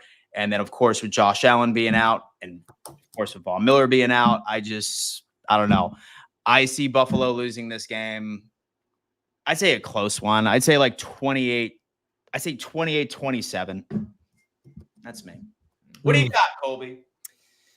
I think we're going to figure out exactly who the Bills are after this game, right? Because I talked about this narrative a little bit before. Y'all have been playing really good football, the hottest football I've seen the Bills play in a minute. Josh Allen playing really good football, but you haven't necessarily played that top echelon teams you're going to have to face when you get into the postseason. And I know the Ravens, they're not, exactly there even headed into that game last week, but they're still a good team. They're still a team that we all project to go to the postseason. Y'all, of course, end up falling short. But I said, look, I think this is what the Bills need. They're playing hot football. Maybe they got a little bit cocky. They got certain parts of their offense and their defense exposed. The question is going to be, do they use that game last week to bring them back down to earth and then just stop showing up? Kind of like the Saints. Saints showed up the first 2 weeks, looked like a hot team, probably the hottest team in football, and then they fall off after they got brought back down to earth. Or are the Bills going to use this game, realize their deficiencies, and come back even stronger? I love the Texans, honestly. Like from an outside standpoint, huge fan of CJ Stroud, huge fan of what the Texans are doing offensively and defensively, huge fan of D'Amico Ryans, but they're also not playing necessarily the best football. They're not playing as good of football as I think we expected. And Dan, I alluded to this a little bit earlier. I'm going to restate this. Week 1, they played the Colts, who aren't a very good team, and they won 29-27. Week 2, they play the Bears. They beat the Bears. Also, not a very good team at all. They win another close one, 19-13. The only good team they've played so far is the Vikings, and they got absolutely owned 34-7. Then they play the winless Jags last week, and they almost lose that game too, 24-20. So this is the second hardest opponent that the Texans have played all season. I think we're also going to learn a lot about the Texans, and can they play good against good opponents? If they make the postseason, are they going to be able to make a run, or are they going to get owned if they make the postseason? I think that's going to be the big questions here. Is Joe Mixon playing, or is Joe Mixon not playing? I think that that's also going to have a big impact on this game, because if not, I do think that the Texans, they're going to want to pass the ball a lot. And obviously the Bills, they have a good secondary, even without Poyer, without Hyde. They've had a very good secondary, especially from those cornerbacks. And as long as you guys can stay healthy there, I like how you match up. Even last week against the Jags, you had CJ Stroud throwing for 345 yards. He was 27 for 40, 2 touchdowns, 0 interceptions, and sacked 2 times. Really didn't do too much in the running game. Their lead back here was Cam Akers, 13 attempts, 53 total yards, 4.1 yards on average. I think if they don't have Joe Mixon, they become a little bit more of a one-dimensional offense. You know how they're going to want to beat you. They're going to try to beat you through the air. And I like that matchup for the Bills a lot more than I liked that matchup last week when they had to go against the Ravens and go up against an offense that was strictly trying to run the ball. So I actually think the Bills are going to win this game. I'm a big fan of the Texans. I like what they're doing. I like what they're building. But so far, they haven't showed me anything yet to where they can absolutely own or beat a good team in football. And I do still think, despite the loss last week, that the Bills are a good football team. So I think the Bills are going to win this game. I think Nice. I think it will be close, but I do have them winning 24-17. Nice. Yes. I love to see it. Kobe, you crazy. All right, CD, what do you got? All right, listen. The Houston Texans. I'm gonna be honest with you. This game actually was hard for me to pick. Okay. This is in Houston on the road. The Houston Texans have had a lot of penalties. The Buffalo Bills, I feel like, are going to be outmatched in this game. I've come to the conclusion that Houston is supposed to win this game just overall, with y'all being beat up and banged up. But I got to be honest, there's something in the back of like this gut feeling that tells me that the Bills are going to pull it out, and I don't even know how. I can't come up with how, but I just feel like for some reason they're going to pull it off. And I'm supposed to take the Texans in this game because they are the better matchup in this one, particularly with the Bills injury report. But there's something about it that's bothering me big time that says the Bills going to pull it out. But I'm going to go with the Texans. I'm going to go with the Texans in this one. What you got, Richie? Yeah, I think this game is going to be a great one. This game's at 1, Dan? It's at 1 o'clock. Yeah, I think the Texans being at home, they almost lost to the Jaguars, but they didn't. The injury report for the Bills is not looking good. They're coming off a bad loss. We're going to get a good idea of who these Buffalo Bills are. We're also going to get a good idea of who the Texans are, because I'm not convinced about them yet. I haven't really seen anything from them. The one loss that they had was against a really good team in the Vikings. So I don't really know where to go with this. I don't know who to take. Like, I'm just going to cop out and take the home team, man. Because I think this is an even matchup. I think that the matchup is in the Texans' favor. And I think that if the Bills go out there and Josh Allen plays like an MVP, that's really going to elevate them as serious contenders. I mean, they're considered contenders right now. Let's be honest with ourselves. And I think the Bills have every reason to believe they should win this football game. They got to get everybody around Josh Allen in rhythm early. They got to go back to the ground game with James Cook, in my opinion. Rely on Kincaid down the middle of the seam. Get your receivers involved. Spread the ball around. Go empty. Utilize James Cook as a pass catcher as well as a runner. And then the defense, man, that's going to be a tough matchup going up against C.J. Stroud. I'm just excited to see at the end of this game which quarterback played better. The Houston Texans have a really good defense. The Buffalo Bills defense just got murdered last week against a team that just runs the football better than anybody else. Also against a team that had offensive line issues, but their offensive line looked like the best in the league against the Bills. So very fun matchup. I'm going to take the Houston Texans in this game, though. Well, folks, we have 3-1, and then I'll tell you what, Colby. I am really hoping that you turn out to be the victor in this prediction. I really, really do, man. Let's make this happen. All right, now the game of the week, because we have the divisional rivals going up against each other, and that just so happens. Battle of the basement. It's the New England Patriots.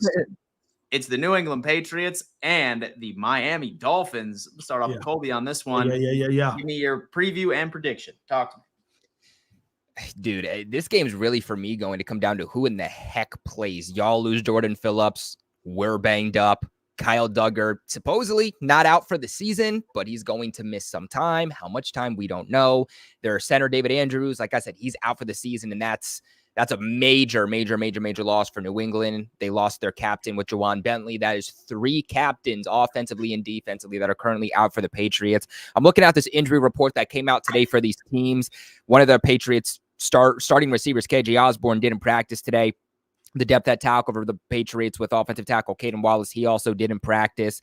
But who could they potentially be getting back? They might be getting back their starting left tackle in Vidarian Lowe. I think that helps them. They might be getting back their best offensive lineman in guard Michael Jordan. If they can get him back, that also helps the Patriots significantly. Not to mention, now that we're heading into week 5, there's a lot of players between the PUP list and guys that were placed on IR that are officially able to return this week. Could Cole Strange come back? Marte Mapu, Sione Takitaki, Kendrick Bourne. From what we saw, Kendrick Bourne, Sione Takitaki, and Marte Mapu all returned to practice today, and that opens up their 21-day window. Are they activated yet? No. Is it guaranteed they're going to play?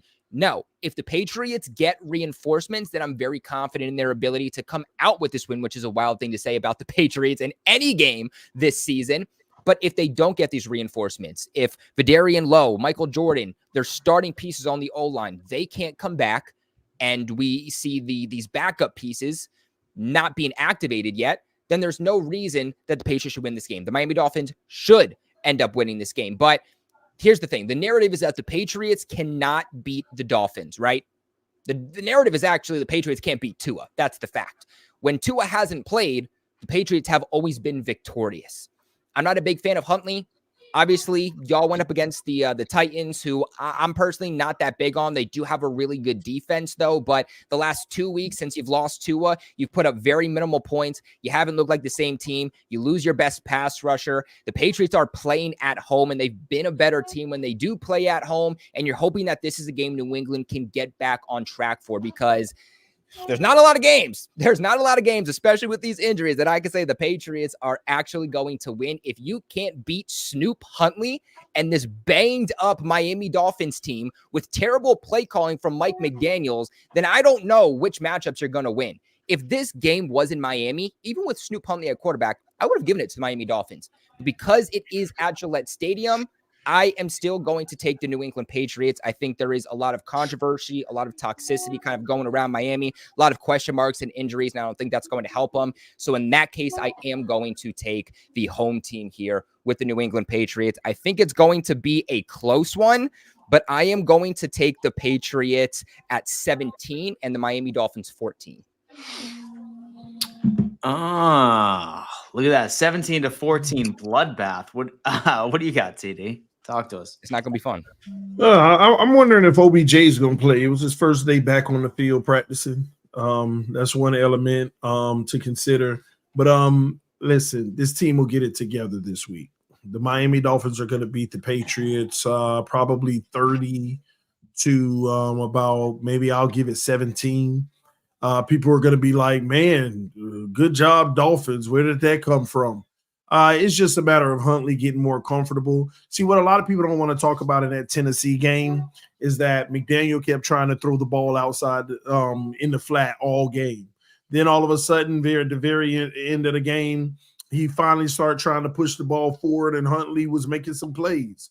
Another thing Huntley did in that game was, when it mattered most on 3rd down and long, he took off with his legs. I mean, Huntley in that one game had more rushing yards than Tua's career high in rushing. And he's going to get more and more comfortable. I think that Huntley's going to produce a lot better. Still's not going to be great, but I think that he gets about 190 to 200 yards this game, finds Tyreek on a good one. And remember, there were a lot of shots that we took deep on Tennessee that we just didn't connect. Those guys don't have chemistry. The timing was off. It happens. I think that, this game, Dolphins will actually beat the Patriots by 3 scores. And I think somewhere like, again, I'm going to give it, I'm going to change it. I'm going to go about, I'm going to go 31-17 Miami. Nothing's out of the picture, TD. Nothing is out of the picture. That I can tell you. With us, anything can happen any given week. Yeah, I just think we'll turn it up. We'll turn up this week. We'll have one of those surprise performances that nobody saw coming. I'm trying to see if your injury report came out. So Jordan Phillips and Jordan Poyer were the only ones that didn't practice today, but you have a pretty. They're done. They're done. Poyer's hurt and Phillips is out for the season. So do you think Poyer plays in this game or no? No. No? Okay, gotcha. We'll see, but I don't think he will. Gotcha. I mean, I think that this is a get-right game for the Patriots, too. In fact, let me get this back on the screen. So I think that this is also a get-right game in a lot of ways for the Patriots. Ramondre Stevenson, I mean, the Patriots are going to want to run the ball down the throats of the Miami Dolphins, dominate time of possession, don't turn the ball over. But let me tell you, dude, I mean, Ramondre Stevenson has fumbled in 4 straight games, and in the last 2, he's lost a fumble. So, honestly, I think the question is going to be, too, like, what discipline is he getting? Is Ramondre finally benched because he just keeps fumbling, or do they say, you're kind of the identity to our offense? Yeah, you're fumbling, but just learn to hang on to the ball because we're going to have to keep playing you. I think that's kind of the question the Patriots have here offensively. Time will tell, baby, but I think we're going to get this one, Kobe. Time will tell. Hey, nothing will surprise me anymore. Nothing will surprise me. We'll probably go down with like 4 more injuries, too, for us. Dan Mitchell? Oh man, I'll tell you what, dude. I mean, it sucks from an NFL fan's perspective, maybe not from my perspective since I'm a fan of a rival team, but this Miami Dolphins team, man, like they have just caught like bad luck, like after bad luck, like a giant rain cloud of injuries has just been completely following you. So losing out on Jalen Phillips, I actually like this matchup for the Patriots' weak offensive line, right? If there's any say that there's any pass rush that a Patriots fan should not be worried about with their offensive line in mind, it should be this Miami Dolphins pass rush right now. I honestly don't see them getting a lot of wins, even with the current players that you have on staff here. They struggle against the run. Like, look at all of their matchups, even when fully healthy. Like, so with Cook, for example, so week 2 against the Bills. Last week, so the Tennessee Titans, right, with Tony Pollard, ran all over them. I think this is a big game for Mr. Ramondre Stevenson as well. Like, I just don't like these matchups at all, especially with all the injuries. And as far as Snoop Huntley is concerned, man, I mean, I think that he was just a product of a Harbaugh system. So really over in Baltimore, I don't think he's that guy. Give me the Patriots 21-14. That might be the most we scored all season so far. Yeah. Yeah, I'm feeling that. So I will say that, like, with Stevenson, he'll rush for like 140. Ooh, does he hang on to the football for the first time this season? I think so. All right, I like that. Yeah, he's gonna rush for about 140, 150. Lies. Richie, talk to us. Bro, I told myself I can't pick the Dolphins to win a football game until I see them something. Yeah. You pick the Patriots? I've been burned too many times.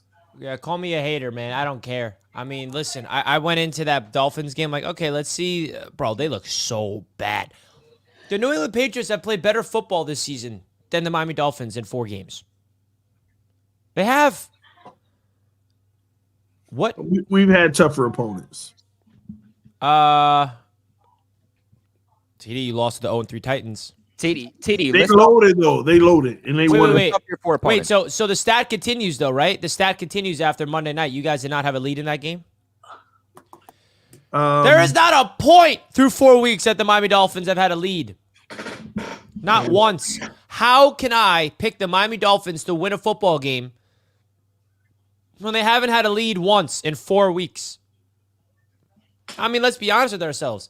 TD can hype up Huntley all he wants. Oh, he's mobile. His arm sucks. You know who else sucks? Mike McDaniel.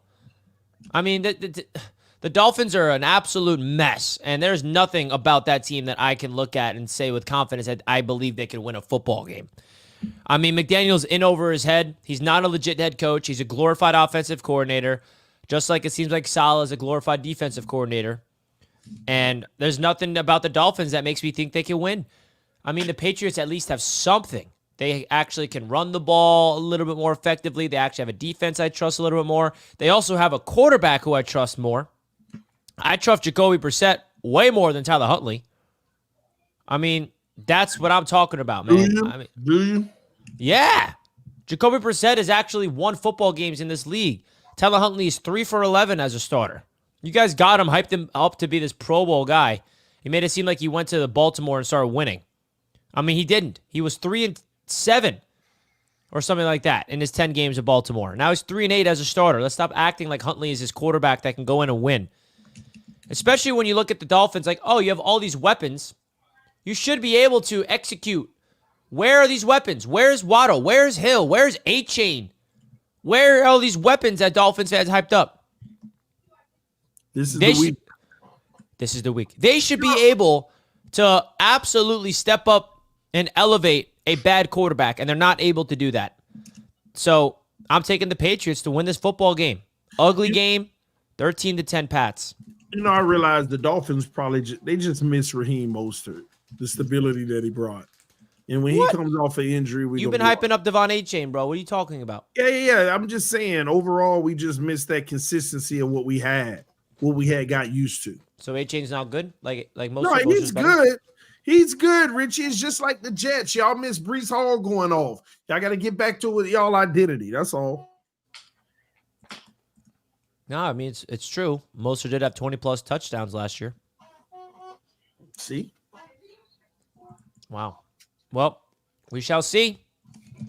That's it for the previews? That's it for the previews. That's it. You know what that means? It's the Glenn QB segment. This one's going to suck. And so I'll be honest with you, man. Like, I was Let's trying see to who think, got I it. was like, who's going to win? Like, who's going to win? 'Cause no one looked good, bro. It's really about who was the worst, right? Hey, Tyler Huntley might have been the best quarterback. All right, chat. You let us know who was the best QB in the AFC East. I mean- This segment is being sponsored by Glenn. Here are the numbers. Wow, the ratings are literally identical. That's the first thing I noticed. I mean, I feel like you have. Mm-hmm. No, it's not Huntley. Mm-hmm. No, it's not Huntley. Give me a break. There's only one correct answer. Listen, man. At the end of the day, I don't know. I mean, is there any context involved with weather? Because that impacted my Stop, my Richie. Stop. Listen. Hey, I was there. I could feel the weather, bro. I know what the weather felt like. Let's be honest. Everybody's rating is pretty much the same. All right. Jacoby disqualified. He turned the ball over. Nobody else did. The touchdowns, well, Jacoby's back in because at least he scored a touchdown. The yards aren't too bad across the board. Who had the highest completion percentage? That's what you're basing this off of? You and the Miami Dolphins might as fan base well. are obsessed with completion percentage. Tyler Huntley had the highest completion percentage. No. You don't do that. Listen, man. Yes, you also you do. need to. All right, listen. Like, And you it was also his need to first start. account for- And it was his first start. So you also need to account for at least glimpses of greatness when it is this close. And the one highlight reel throw and the only bright spot from that Ravens game, wow, all right, was Josh Allen almost running out of bounds and then hitting Khalil Shakir for like 40 yards on the run. That was pretty damn impressive.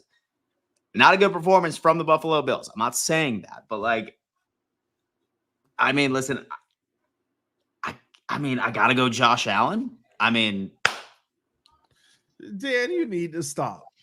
Tyler Huntley had the best performance of the week in the division. He had the worst, actually. He was last. He was Snoop. terrible. Let's start with the who's in last. So with Huntley. how many of his completions were Trash. behind? Okay, so like I mean, like how many of his completions were behind the line of scrimmage? Yeah, that's fine, Dan, but that doesn't Come matter. on, man. Come on. That doesn't dude. matter. He was the most efficient quarterback. Okay, if he would have threw the ball as much as Josh Allen, he would have had 150 yards. I mean, when you look at it, Huntley, put it in the chat. Let the chat vote. All right. No. Look, this is easy. This is easy. Unbiased vote for the chat. Rishi, put it back up. Where's that? I'm gonna break this down. Yeah, I was about to say, Richie, where is it? Sorry, the Mets just gave up the lead, and I'm pissed. Sorry, buddy. Richie's a little depressed right now, guys. Everybody send thoughts. I think there's only one correct answer here for me.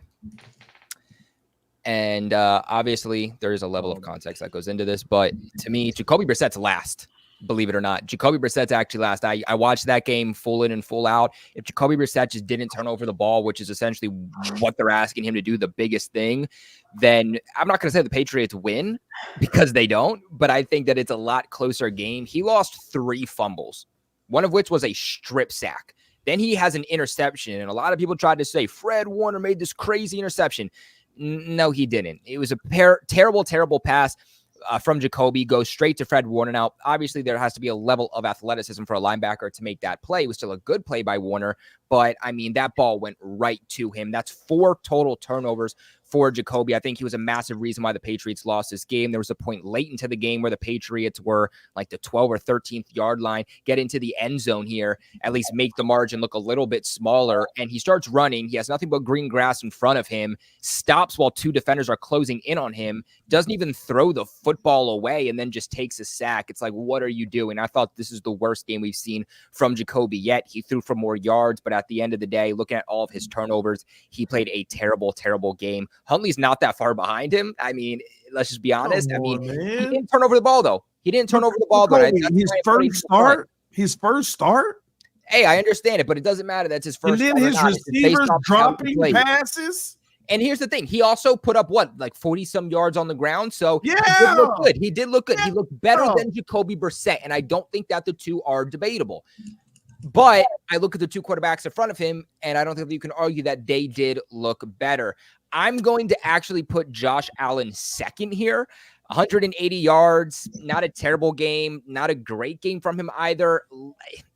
Obviously, there's a degree where the supporting cast didn't necessarily help him, but I look at Aaron Rodgers, and yeah, first half, he didn't look good, but it was also raining, and I put the rain at least to a level of those Aaron Rodgers stats, and he still had the best overall passing statistic from all of these quarterbacks here, and he was going up against a very, very good defense. The Ravens have a very good defense too, but if I'm correct, the Broncos have a higher rated defense right now than the Ravens do, and he was able to come out in the second half despite the rain and despite obviously losing this game and still at least making it fairly close. So I definitely could see where none of these quarterbacks play good football here. They're pretty close, but I definitely think it goes Jacoby, Huntley, Allen, Rodgers.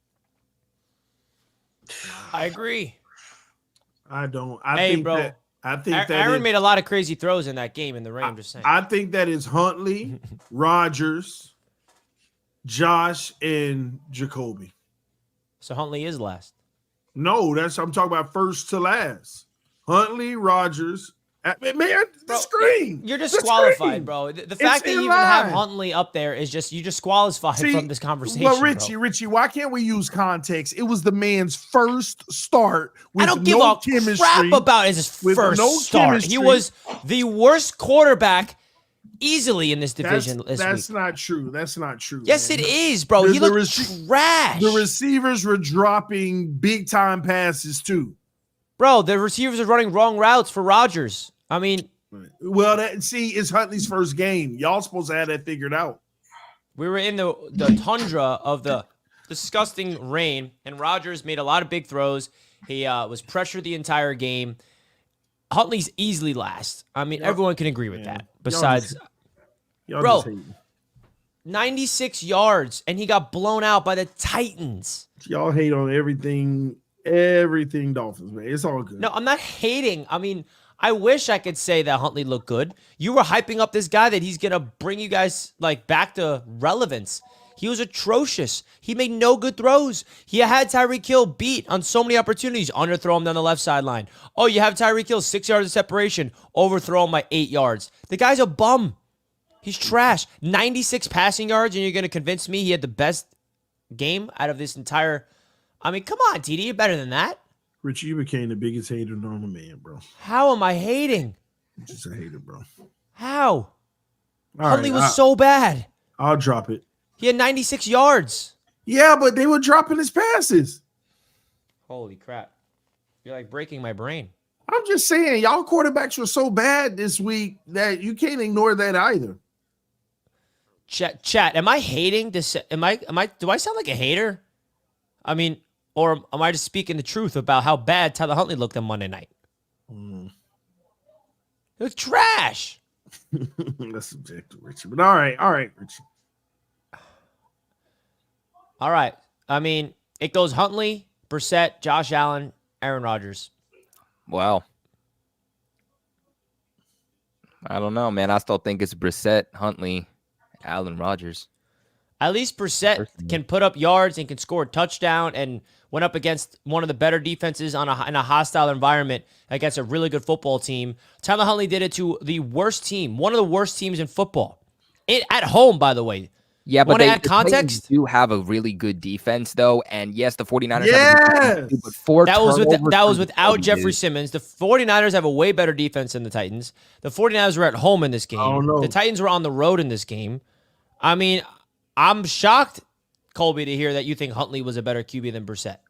I watched that game. It was a terrible game from Jacoby. He was one of the biggest reasons on why that deficit was as large as it was. 4 turnovers, terrible decisions, missing open receivers. I understand it was a big opponent, and I think he'll play better games for sure. But in this week specifically, I don't think that Huntley was the reason that they lost that game. I think Jacoby Brissett was a big reason on why they lost that game.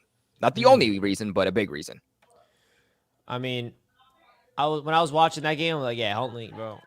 TD tried to like sell me a false bag of goods of this bum. A false bag of goods. Jacoby will bounce back this week, though. Don't worry about it.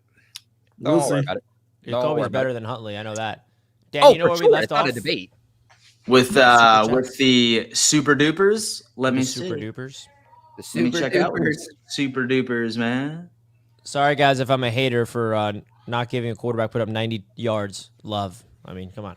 And after losing, right?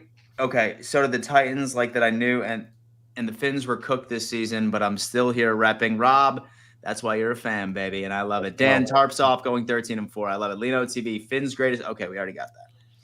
Let me see what else we got here. Jets will win the division.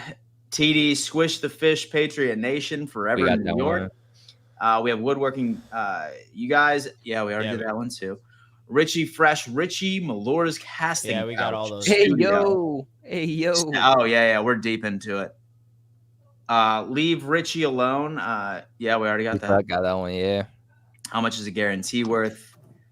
Swank Sinatra, maybe. Dan said Allen would be on the sidelines in the fourth quarter with his ball cap on. I guess he wasn't lying. You're right. I was right about it, baby. Let's talk about it. Woodworking. Richie banged head, 1969 casting couch. What's with the subliminal messages? Just messing, fellas. Love the show. Woodworking, thank you so much. We appreciate you, bro. Serious question. You boys ever think about doing a sports advisor service? Watch 2 for the money for reference. Legal and no gamble license needed. 2 for sports advisor service. Watch 2 for the money for reference. Legal and no gamble. I'll tell you what. I am going to certainly look that up. And do you think Reddick sits out this year or he is traded? That's a great question, Richie. What do you think? Retires. I'm gonna retire. Wow. Don't worry, guys. Tua will be back with a wheelchair emoji. Oh my God, the real Tran Mitchell is back. Damn it. Oh shit. Damn. Miami, pick up a 12-year-old flag football QB, TD Super Bowl. I hate that guy. The real Tran Mitchell. He put my face on that picture, right? He put my face on I don't know. Richie, what's the over-under on Dan's bedtime before midnight? Surprisingly enough, I'm very energized because you want to know why? I took a nap, my friend. I took a nap today. Yeah. I was energized, dog. Let's make that happen. Paul, Bills will be back better than ever. Much love, Paul. Thank you, my friend. And by the way, an update on the poll. Once again, the Bills Mafia is the most fan base in the chat right now, boys. What did it say? Bills Mafia. I mean, last time I checked, it was. Here, let me dismiss this real fast. It's the Bills at 30% for 1,145 votes. Shout out to the Buffalo Bills for making. Oh, no, never mind. It's the Dolphins. I forgot about that. But it's 35% Dolphins, 30% Bills, 29% Jets. Shout on out. When we win, better not hear the Vikings are a bad team. Swank Sinatra, Colby's still mad about the primetime games. Dude, Swank I'm really Sinatra. like, it's been almost 2 weeks past this game and everybody still talks about it on the regular, acting like I'm pressed. Like we were always a 6-win team best. We were never going to be anything. I promise you I'm not upset. Congratulations. You finally beat the Patriots. I gave you your props, but like, let's move on. I promise I'm not pressed about it anymore. Sad Dolphins fans, super sticker coming on in. We have Anthony is saying, had a fluke week this past week, staying on the wagon and circling it. Go Bills. Anthony, go Bills indeed, my friend. A lot of TD Finns talk, emojis, and let's go Shador from Miggy is coming in. Shout out. You are You doing know what time something. it is. You're doing something to this fan base, TD. You better stop. A couple of you are saying we're going to find out who the Bills are. I get teams have injuries, but why not see who we are when healthy? Dan G. Johnson, hey, TD, your reactions make the best clips. They certainly do. The Clip Hall of Fame for TD. And Rodgers scored 9 and is already limping. MJ Strange. Yeah, what's going on with that, Richie? So what did he say? Was it just like a sore? Yeah, it's sore knee. A sore knee from the gent himself. Look at that. All right, I'm little wear and tear. Pulling up the timer real fast. Aaron Rodgers sword knee. He got He'll killed be in that alright. game, bro. He got hit so many times. It was so frustrating to watch. You'll be all right. Ready? Yeah. Patreon. Who's ready? Bring it on.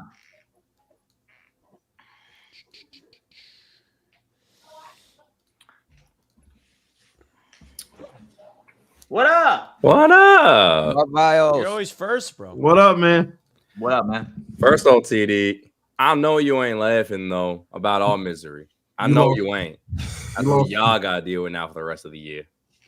You went from Super Bowl to Skylar Thompson being Tom Brady to Tyler Huntley bringing y'all back to relevancy to now me poking in your stream talking about you against Sherrod Sanders now. The goalposts are ridiculous. What are you gonna do to his contract? Stay out my stream. Oh, we can get Stay off out of my that. stream. We can get out. We can get off of that contract. What if he medically retires? There's multiple scenarios. We good. You're gonna be paying him. So They can't get out of it as easy as they think. Kobe, I need your Patriots to start winning. Dude, me too. I need my prediction to come true because then TD can be in the basement and he still won't get Sherrod Sanders. We might only need a few wins. Like if the Patriots beat the Dolphins, I think that already helps their chances of not being in the basement. Oh yeah, definitely it will. And what's wrong, Dan? No tank top today, no shades, no Johnny Bravo look, nothing. Hey, what's the matter? Listen, you're in the misery den just like me. No one's running victory laps on this Patreon. I didn't get blown out on prime time. No one. Hey, dude, it doesn't matter. We're saving that for y'all on Monday night coming up, baby. That's what we're doing. Three things we're doing. Three things that exist, in my opinion, that's guaranteed: death, taxes, and Derrick Henry running all over the Buffalo Bills. Ouch. Look at every time he played him. Mm-hmm. Y'all should know you went up, you got King Henry. Plug up the run. I don't care how Lamar runs. Derrick Henry just stiff-armed you guys into the grave all night. And so I tried to suit up, but my hamstring was bothering me, man. Right. Just like Devante's. We're going to get Devante. I can't wait to see that. Richie, Jets Media Day, always a ton of fun. Appreciate you, brother. It was great to have you there, my man. It was fun. Much love to you, brother. You Hey, too. much love, my Later, bad. guys. Appreciate you, bro. All right, brother. That's a great Jets fan right there. That is a great Jets fan right there. He all He's a right. great Jets fan. He all right. Not much of them. He said he's all right. You that nervous of him, bro? Andy! What up, Andy? What's going on, guys? Hey, man. Sad. Let's play nice this week, Andy. No, you always talk shit. I ain't listening to that. Really, Andy? We can't just get along this week. You know, No. we both down. No, I am going to dance on your grave. Because I How was you really feeling feel? bad that the Bills Damn. lost, but I knew we weren't going to win every game. We weren't going to go perfect. And then to watch Monday Night Football, watch you embarrass yourselves the way you did was just hilarious. Andy, Can't wait. After the It was pretty Patriots beat embarrassing, you, TD. you'll be Hold so on. far in the basement, you're You going know to what? have You know to what? start doing Hold draft on. content. Let's get something straight. Our loss was embarrassing, but was yours not embarrassing? How you got The drugged? Ravens are going to be a playoff team. It doesn't matter. And we have a ton of injuries. It Y'all happens. got drugged too. We had a bad game. No, it doesn't matter. You got drugged. He's not though. playing At least we 0-3 didn't get game, beat bro. to. At least we didn't With get Mason beat Rudolph. by Zach Wilson Light, who only threw 60 yards. Y'all got drugged That's too. embarrassing. Y'all want to act like y'all didn't get drugged. Every once in a while, you get drugged. Look what just happened like to you a happens, couple weeks man. ago. Or wait, what's happened to you? And so it pretty much happens week once but the every first 40 week. games, TD. So, like, you'll be able to celebrate that in 2027 when it At, happens. at least we didn't get beat by Zach Wilson Light and Bo Nix. Zach Wilson didn't beat him. What do you mean? Is Zach Wilson Light? Bo Nix is Zach Wilson Light. Oh man, that's on the Jets. So I don't know why. I don't know why Muttvells is talking. It's like, bro, you got beat by a quarterback that couldn't throw for 70 yards. Like, calm down. We lost to a good team. We had a bad week with injuries. We're going to be fine.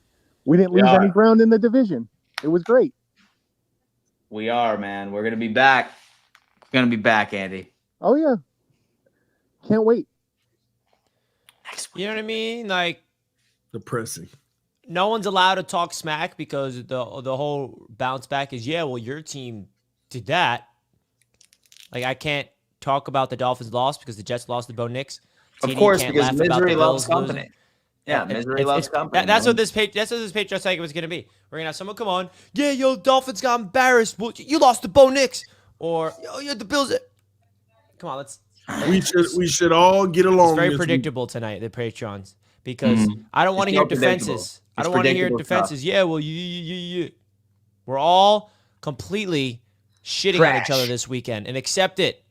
Accept it. Don't let the deflection go against. All right, just accept the L like I did with my Jets, and let's let these Patreon members come on in and talk their trash, because this is an opportunity where we all just got to face it. Mr. Casket. What's good? What's good? Jimmy! Hey, we suffered a bad loss, but I know I'll bounce back. I'm not that worried. He'll bounce back. No, what do you mean? I'm not that worried. No, it's just not even the team bounce back. Just Jimmy bounces back. If I'm a Patriots, a Dolphins fan, I might be a little bit more worried than the average Jets fan. I mean, the Dolphins, they're like 1-9 without Tua. They haven't led a single game all season, bro. Hey, our loss was bad, but that's pretty bad right there. Because we ain't played the Jets yet. So what, you're going to lose every game until you play us? Yeah, great. And then the Patriots over here, bro. Kobe, you told me after week one, we got banged by the Niners. Well, you got banged by the Niners, bro. I told you get banged. Yeah, I said that was always going to happen. I never said we were going to beat them. Y'all said you were going to beat them. That's the funny part. Bro, at least my running back is not going to get, like, decreased workload. Because he fumbles. Yeah, you're right. He's just averaging what's up with yards that, bro? per carry. What's up with that? He's getting because he's supposed to be the best running back in the AFC East, better than Breece Hall. I never said that. No, I've seen a lot of Patriots fans saying it though. Hey, let them talk. I didn't say it. I remember Master at Work was kept on saying. So far this season, though, he might be. So far in this season, I'm not saying overall, but so far in the season, he might be. Nah, Breece Hall is fine. We're gonna bounce back against the Vikings. Make them 4-1. I'm not that worried. You know, it's better for these things to happen early in the season. But at least my quarterback isn't Tyler Huntley or Jacoby Brissett. I got my faith in the four-time MVP. That's a quarterback in 2 years. Got faith in my four-time MVP, Aaron Rodgers, Hall of Famer. He's gonna make it work. And who knows? We might get Devante Adams. You know, even whether you believe it or not, there's actually some traction in this deal. Like, it's not just rumors.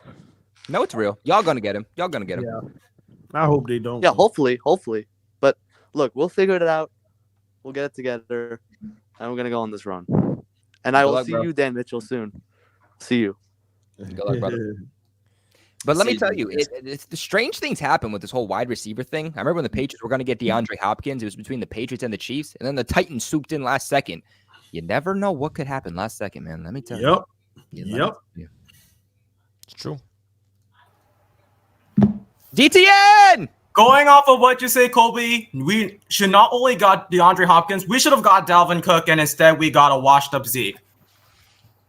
But other than that, Richie, I agree. Your Jets played – Aaron Rodgers played well, but your offense overall, they are so undisciplined. Do you agree that? Yeah, in that game they were. Yeah, that's what I thought. Robert Saleh is not your guy. He's going to hold the Jets back to the point that your guys are going to get a losing record, just like us Patriots. And then TD. What is going on with your Fins? It was so bad, I decided to watch the Seahawks-Lions game. Yeah. And the fact the Lions were the only team to beat the Seahawks. We couldn't beat the Seahawks. Your Fins couldn't beat the Seahawks, so the Lions did a better job than us. And after seeing your injury report, TD, okay. Jalen Phillips out. That's not so bad for our O-line. But Mike McDaniel is not your head coach. He has been making so many reckless plays for your offense, man. Also, where is the so-called Offensive Player of the Year, Tyreek Hill, man? Where is his 100 receiving yard game. Yo, TD so quiet. When we played them next Sunday at Gillette Stadium, all of Boston is going to go ham on these Fins fans. Just like how we did on New Year's of 2023 when we beat Teddy Bridgewater and Skylar Thompson. And Kobe, I'm wearing that Camel Pats hat just so that I can show all of these Fins why the Pats can beat the Fins without Tua. We hunting this week. We hunting. We hunt them. We hunt them, man. Absolutely. I'm looking forward to that. DTN, thank you so much for coming in. By the way, interesting fact. Right now, Ramondre Stevenson is, or excuse me, not Ramondre Stevenson. Yeah, Ramondre is averaging 4.1 yards right now with 267 yards, and Breece Hall is averaging 3.1 with 174 and a significantly better offensive line. What about Braylon Allen? I'm just saying, that's crazy. Actually, I'd have to look at Braylon Allen. I think, and I've been telling you this, Richie, I think that should be your lead back right now. I think that should be your lead back until Breece Hall figures this out. I think that needs to be your lead back. Y'all need to switch it up, switch up the tempo. Do you think we should trade Breece? I don't think you should trade Breece, but like it's on a week-to-week basis because Breece Hall is a very elusive guy, but he's not trucking through people. Braylon Allen is the type of guy where if you're playing a really good defensive line with really good run defenders, then he can still truck through them and gain those hard yards. Breece Hall needs guys blocking in front of him to be effective. Yeah. I mean, definitely at least on the short yardage situations, they got to get Braylon Allen in the game. That's how like this week, Richie. This week, Braylon Allen. Yeah, I mean, I still trust Breece to the point where you just can't not give him the carries because Breece is one of those guys that you give him a lot of carries, he's destined to break one, which he hasn't done yet to this point. But I agree, Braylon Allen has been impressive, and I want him to get more volume. I completely agree with that. Anthony Padilla. Hey. What up, man? Hey, we all lost this weekend, did we not? This past weekend? Yep. No, just you. Man. Doesn't matter if we lost by 1 or we lost by 20. We stunk it up this past weekend. Did we not? Yes, my God. Buffalo could contain Derrick Henry. Miami, hell, they couldn't even catch a damn ball for their life. You know, Huntley couldn't even get it to Tyreek Hill. You know, I mean, the Patriots, they have a reason why they stunk it up because they're trying to rebuild. Thank you. You know, I mean, come on, guys. This is crazy. And it's only week, and we're into week 5? Week 5. Man. And then I'm hearing, oh, well, Buffalo showed everything they had already the first 3 weeks, 3/4 or whatever it was. No, we didn't show. We didn't even come to play in Baltimore. We decided, you know what? Yeah, we're the best team now. Oh, wait, no. Now we're not because we just stunk it. You know, we all a bunch of bums. Simple as that. You know, I'll tell you what, you know, I think the Jets could upset the Vikings. That would be a cool, you know, I mean, yeah, the Vikings have a great team. They got a great defense. You know, Flores is producing a great defense in Minnesota. But you know what? The Jets, they're like the stock market. You know, 1 minute they're there, next minute, maybe this week will be the week for the Jets. The Patriots and who do the Patriots play? The Dolphins? Oh, man, that's going to be a low-scoring game. I think it's going to be all field goals. Good. Maybe. You know, maybe a touchdown. Buffalo and Houston? Buffalo. I'm still on the bandwagon. I'm still circling the wagon. Buffalo all the way. I don't give a damn what anybody says. And go Bills. Buffalo all the way this time, baby. I love it. Hey, listen, you know what? And so the more positive feedback I get from Colby and Bills Mafia, who knows? I might change my prediction by Friday. I got you, bro. Wouldn't be the first time. We'll see. Bring him on in. Flex. What up? What's up? What's up, man? So, I don't care about the season no more. We're going to get either Cam Ward or Shador. Let's go. And this is how we're going to do it. And maybe even Travis Hunter. We trade Tyreek Hill for some picks. You know. And then we tank. And we fire Chris Greer, McDaniels, get Dion. Yep. Turn everything around. Damn. And we win the Super Bowl. You got the vision, baby. Oh my God. Yep. Y'all do not know. Only me and TD know. Hey, they don't want to hear it, but they don't. see it. It's gonna be the change we've been waiting for forever. And so, what have you done? And dude, what have TD, you done what to the have you youth done, of this dude? country, TD? A few bad weeks. Everybody's jumping off the rails. We're 1-3, so there's nowhere else we can really go. Let's be honest. If Tua comes back, we're not doing anything else but first round exits. So it's better to think our quarterback situation right now. Because I don't like Tua, and I don't think Tyreek either. I don't think Tyreek likes Tua. He might say he does, but he doesn't really. He does not. He does not like Tua.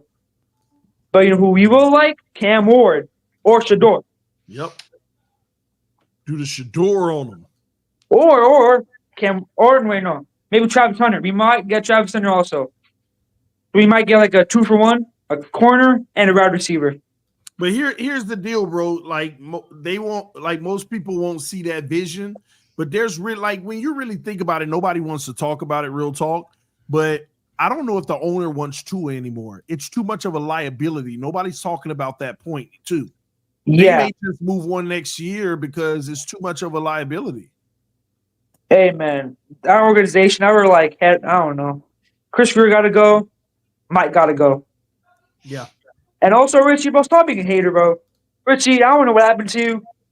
You've been a hater ever since you guys got A-Rod. Yep. You know why I'm a hater? Why? Because TD's the biggest Jets hater. It's called giving it back. Energy that I receive, the energy gets back right to you. So blame TD. Jets fans think that I'm a biggest hater. I just keep it real. TD, you realize that, right? Nope. You Dolphins fans are upset with me being a hater. They should blame you for that. Nope. You're just a hater, Richie. And so are you. No, you're just an ultimate hater. That's what you are. No, you I changed. Richie, you changed. That's what happened. You changed. No, when you puff your chest and hype up your team all these years to the point where it's just just laughable, I'm going to call you out and check you. Richie, you used to be a great guy, man. You used to be a great guy. Why? Because I let your black. You remember that, Dan? You remember that? You remember the innocent Richie? Want to know why? Because maybe I wasn't comfortable yet. Maybe I didn't have confidence. Yeah, he was a depressed Richie for Richie grew some facial hair and started to pop off. Hey, Richie, bro, maybe I wasn't as comfortable in my own skin for yet. Richie. It was entirely different now. Richie, you used to be a nice guy. You used to be Tua. You turned into Flores. Hey, man, the reality is this. I used to just let your delusions just not get checked, but you lie so much. I don't lie, Richie. You just don't like If I don't check you, who will? Richie, you just don't like the truth, so you call it a lie. TD, you guarantee to win.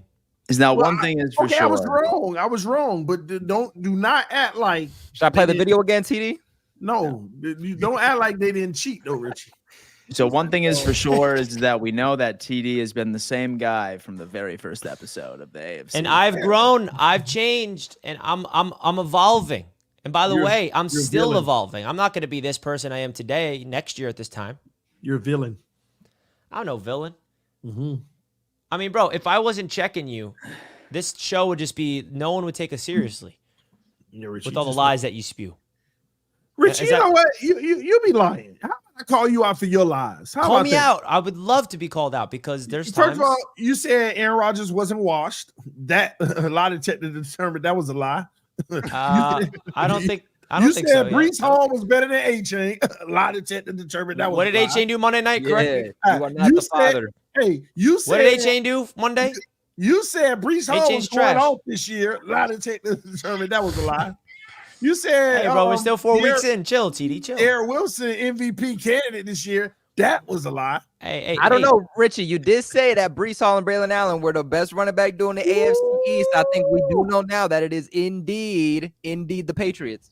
Oh, really? It's just right now. It's just right now. I'm sure y'all will take it back over in a few weeks when we start to suck again. Don't worry. Well, suck worse.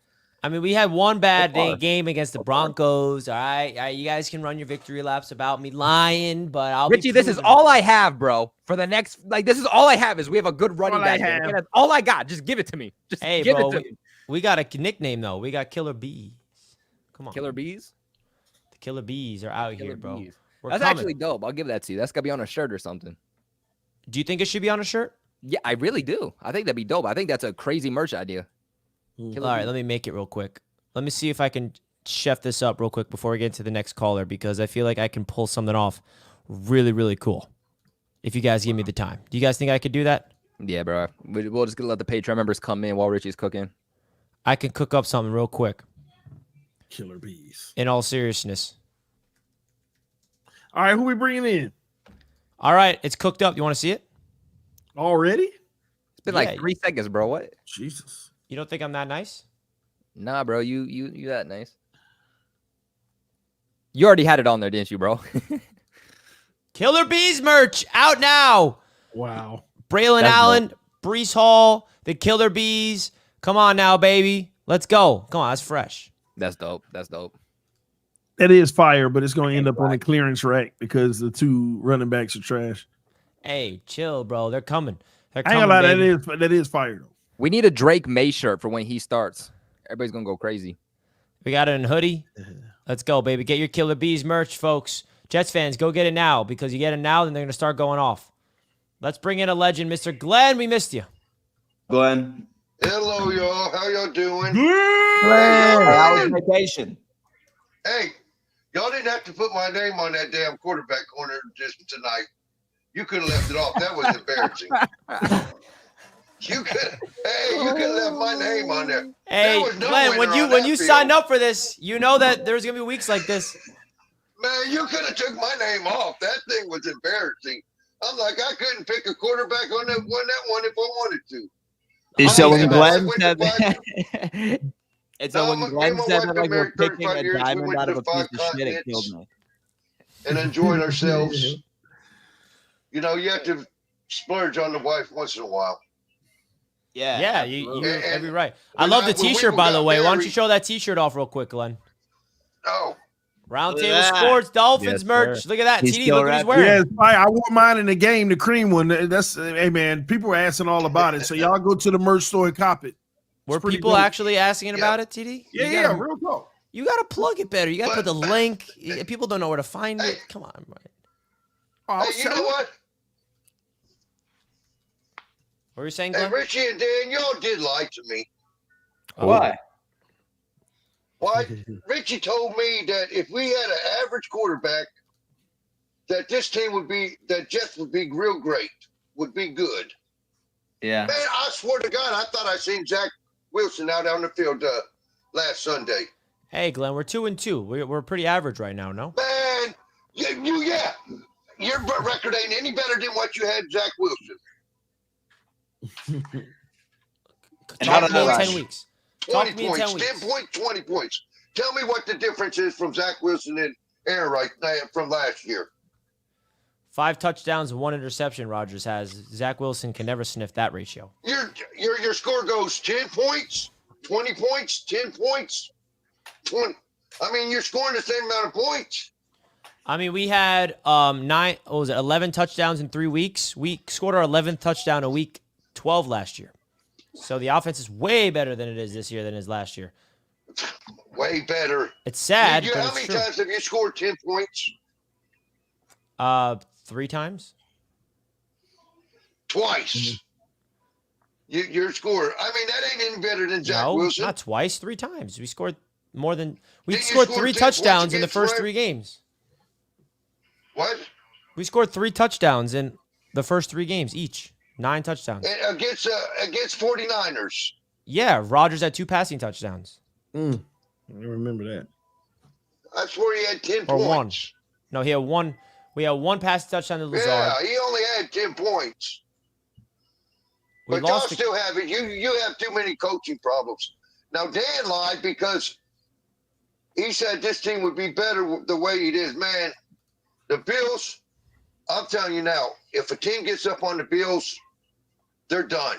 That dink and dunk and going a little bit at a time, they're done.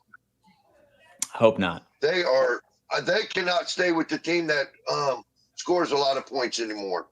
They just don't have that receiver that could take the top off and do things that Josh Allen wants.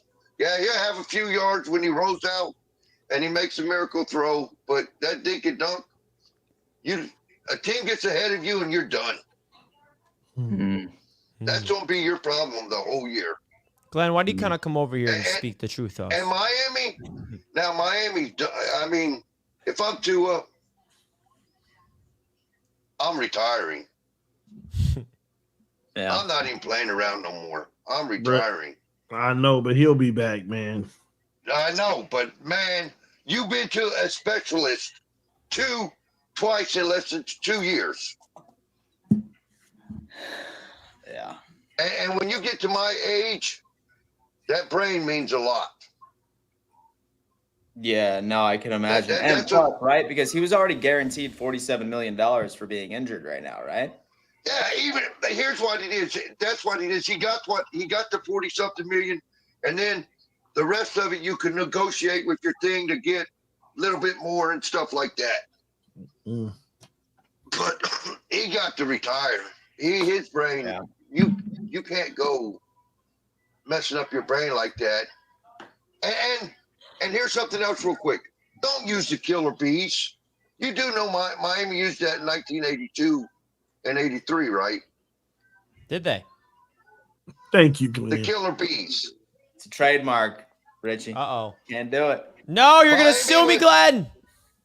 Hey, Miami Dolphins defense in the 82, 83 when they went to the Super Bowl was called Killer Bees because every one of them pretty much had a last name started with the B.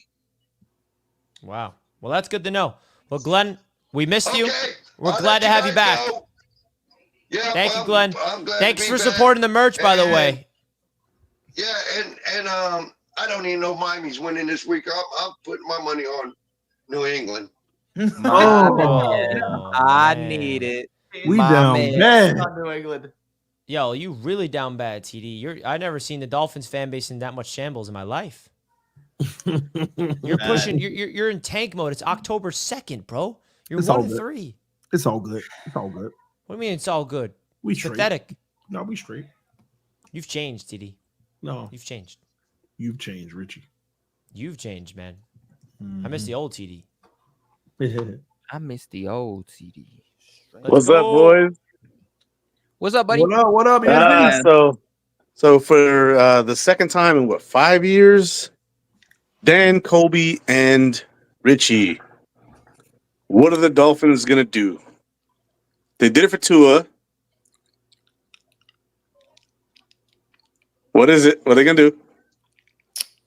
They're gonna tank. They're gonna tank. Ah, so the fish tank. Oh no. And you know what they're known for, right? They're known for their speed, right? Mm-hmm. But in my tank, one of my snails died. Damn. Oh no. Oh, poor snail, right? That's like the Dolphins' offense right now. We're gonna go ahead and net it. And then this is my man cave. It's the 3rd floor. I have a whole floor for my man cave, by the way. That's and there's a bathroom right here. And this is what we're doing to the fins. Ooh, I don't know if you heard that little thing. And then oh no, he's taking Tua's. Hey, Izzy, I'm calling Peter. Yeah, well, it's already dead, so call It him. was a proper funeral. It's already dead. That's the Dolphins right now.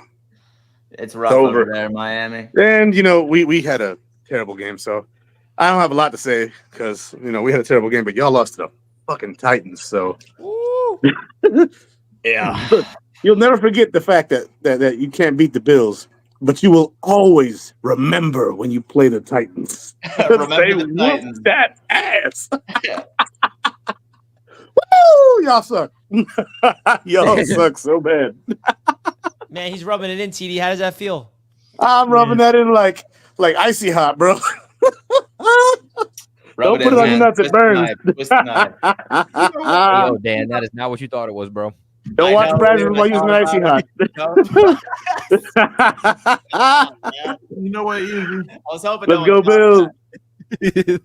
Somebody tell me y'all gonna crash and burn so bad this year, y'all. Bills, we're not the Dolphins, bro. With the Bills, you know better than that. Come on now. We'll be all right. We'll be all right, TD. And I don't know what At the end of that the day. car backstage laughing for. Hey, you know what, man? I don't know what he Hang got. on. At least our season isn't over at week 4. You know what I'm saying? Week 2, it was over. Damn. Week 2, it was over. I ain't even Christ. Oh, I'm so sorry, TD. Not really. Yo, listen, we have to call Cameron and say that the Patriots end up losing. Like, we need to have Cameron like put like a picture of TD's face all sad and put eliminated. Like from us in 2024. You gotta one of the memes from TD. Maybe the yeah, dude. We Laugh now. That's gonna be funny. Laugh now. Oh fuck. All right. Oh yeah. Hell yeah. Hell yeah, dude. Come on. Bring him in. Bring him in right now. Come on. Okay. Come on with it. I knew as soon as that song came on. Okay. TD, I'll be real. At first I was going to be nice to you. But you're back to your trolling ways, so I think I can't do that now. I can't do that. You guys got beat by the Titans. I love that statistic in. I think the Patriots could beat the Titans. The Patriots could beat them. That's what's up. Know how bad that is? Bro. Here's the thing that I don't think you understand. You are the Jets right now. You're depending on your defense. Right now. Don't you realize that? You're depending on it. You guys don't trust your defense like that. And now I hear that Phillips is injured for another season. Bro, just get ready to tank. Just get the tanks ready. Just tank this year. Tank it. And you might have to take another year with it. You might have to tank another year with it too. For sure. You guys really do suck. I watched that game.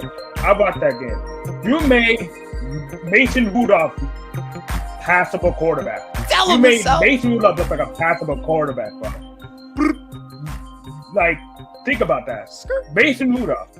He's most known for getting hit in the head to get hit with a helmet. That's what he's most known for. And you made him a passable quarterback. So at the end, just get the tanks ready. And right now, bro, I have advice for you. When you're doing all this, when the teams just start losing further and further down, here's my advice. Further down. Just be quiet. Just be quiet. Just be silent. Just be silent. Just be quiet. Like, just be real. Just be quiet. Just be real. Because at this point, there's nothing you can say. Your team is garbage.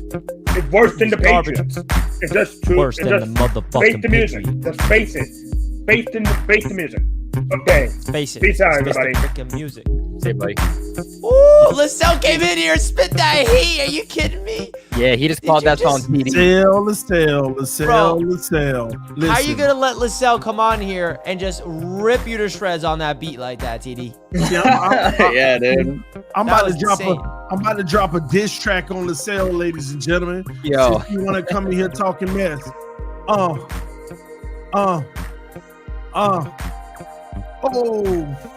LaSalle, your team in hell. Josh Allen trash, we gonna put him in jail. He gonna need bail.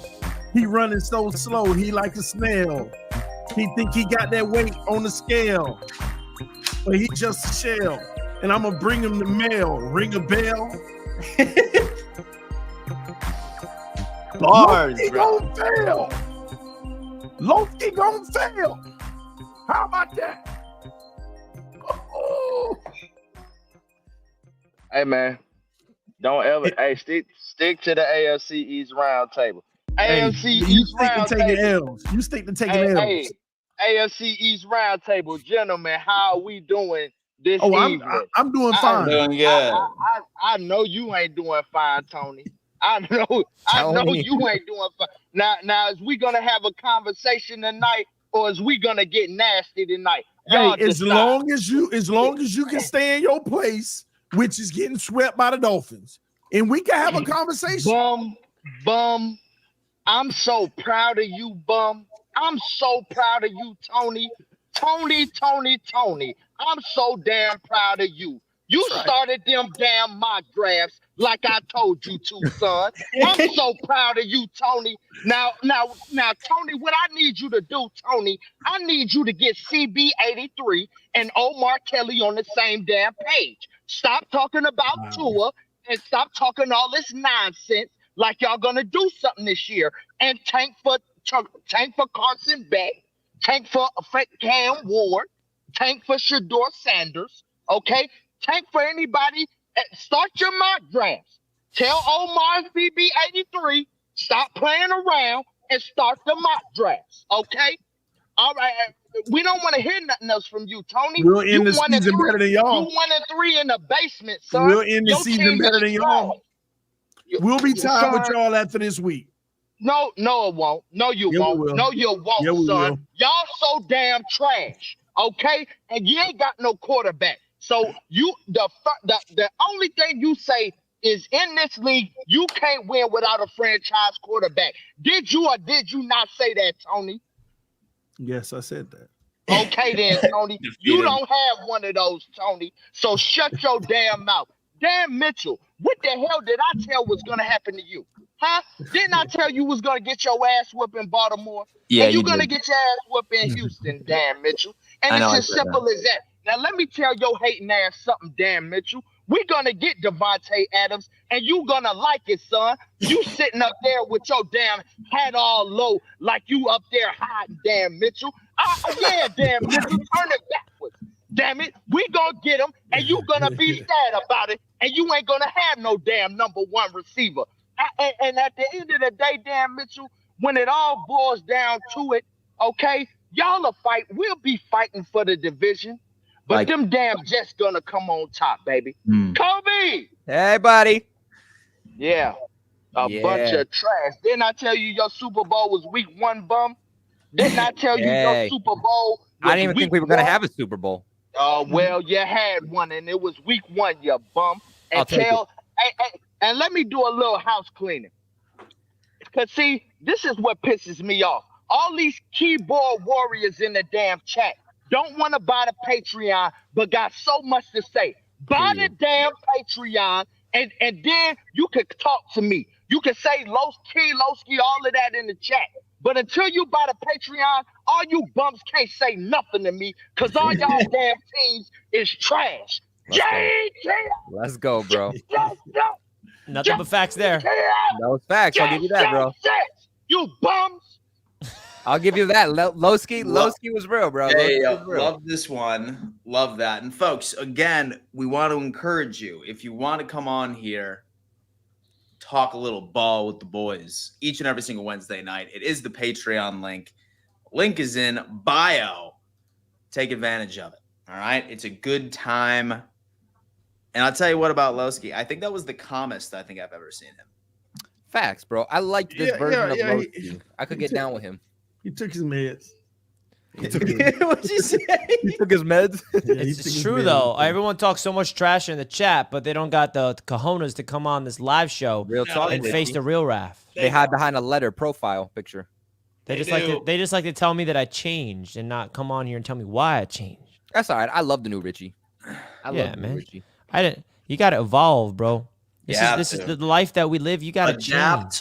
Adapt or die, baby. Come on, bro. I live on my own now, baby. I moved out of the parents' basement. Come on now. You think I'm going to be that same little kid with no baby face? Oh, no. Yeah, dude. So, like, now if someone, like, leaves a mean comment and just says, oh, I bet this dude's in his parents' basement. Like, now you can be like, fuck off, dude. Not anymore. You could be like, my girlfriend's actually here. Call her in. That used to get to me. Because I'm like, you know what, you motherfucker? I am. All right? And I built the fucking career. I built the business in this basement. I built this, and then now here I am out of the basement. There we go. I made it. So keep piling on the hate, guys. It keeps fueling the fire even more. Keeps fueling the fire even more. But I did want to get into the odds for these games. All right, I want to get into the odds of these games on BetUS because we have a big slate of games tomorrow night. It's pretty even. Falcons 1-point favorites. The Jets 2-point underdogs. That keeps moving. I saw it was 3.5 at one point in favor of the Vikings. I saw it even at one point. So interesting stuff there. We got the Texans Bills pretty even as well. They don't even have the money line on it because it's that even. Same thing. Wow, the Dolphins Pats is just split. They're just Then it changed. It was just negative. Oh man, they put it on pick. Man, they bro. don't even know who's going to win this game. They don't even know. They don't even want to know. No. But here's the funny part. You guys were the 1-point favorite, I think. So they know. Well, we also had a couple players go out, and David Andrews was put on IR today, so that might have affected it. So if you guys want to pull up to BetUS Sportsbook to receive your 150% bonus, that is with promo code YouTube150. Again, guys, all you got to do is go to the BetUS website and put in the promo code YouTube150 to get your 150% bonus, and then 125% on your next two, all the way up to $2,000. Big shout out to BetUS for being the proud sportsbook sponsor of the AFC East Roundtable, man. It's a good time. It is a great time here. Somebody in the chat requested something. So I'm going to just show it one last time because it seemed like everyone laughed at this. Yo, really? Oh.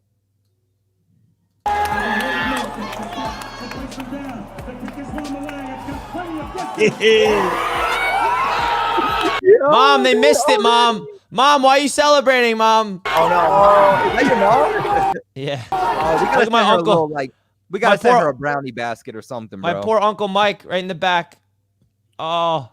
Hey, no, Richie. The woman on the right looking at you right now like, oh, Richie's so happy. Yo, I'm so happy for him. No, you could tell right away I knew they missed. Like there was, but then I got confused. I'm like, wait, why is everyone cheering? You know?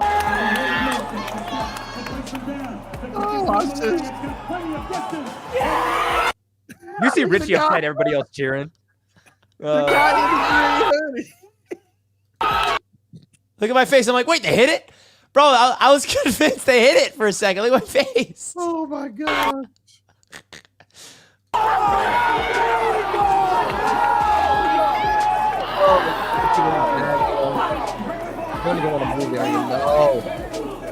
Oh, dude. Oh, this is epic. Come on, man. Sadness. Sad. It's all right, man. It's been a lot of sadness all across the division week 4. I thought that in that moment, like, Greg Zuerlein's going to save the day and come out with this disgusting win in a 50-yard. He's going to do it. He's going to drag the leg. I'm not going to lie. Actually, I had no confidence in him in that field goal. I'll be honest. When I saw him, I'm like, bro, he's missing this shit. He's missing this, bro. How far out was it?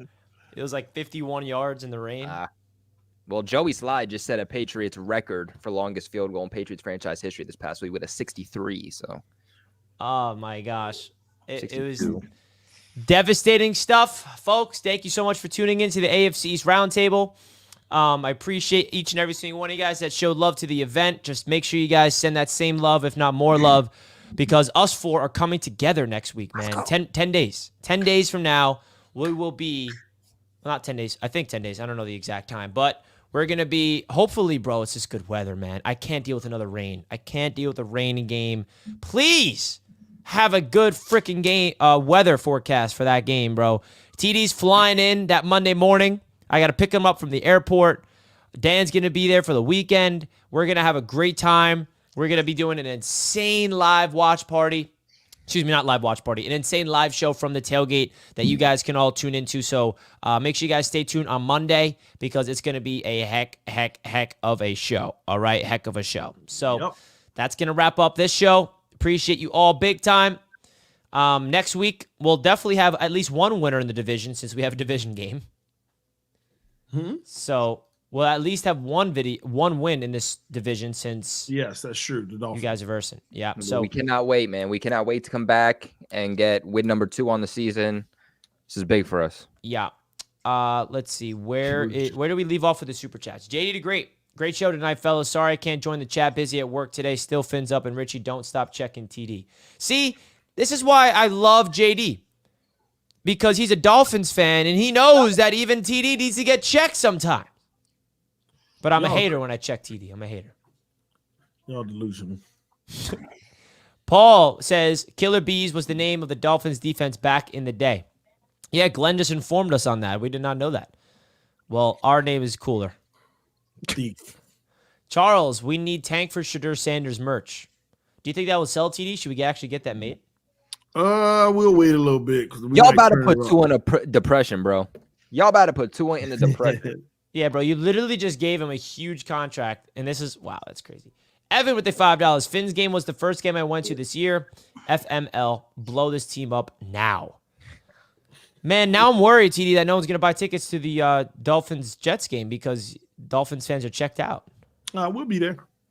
Oh yeah. Yeah, we'll be there. Is there a chance that Tua's back for that game? Like, what's happening with this dude, bro? Tua will be back in 3 weeks. Mock Draft 2.0 next week for Tony Down and Fish fans. That's your new nickname for Hennessy. I know. Tony Down. Tony Down. You're down bad, man.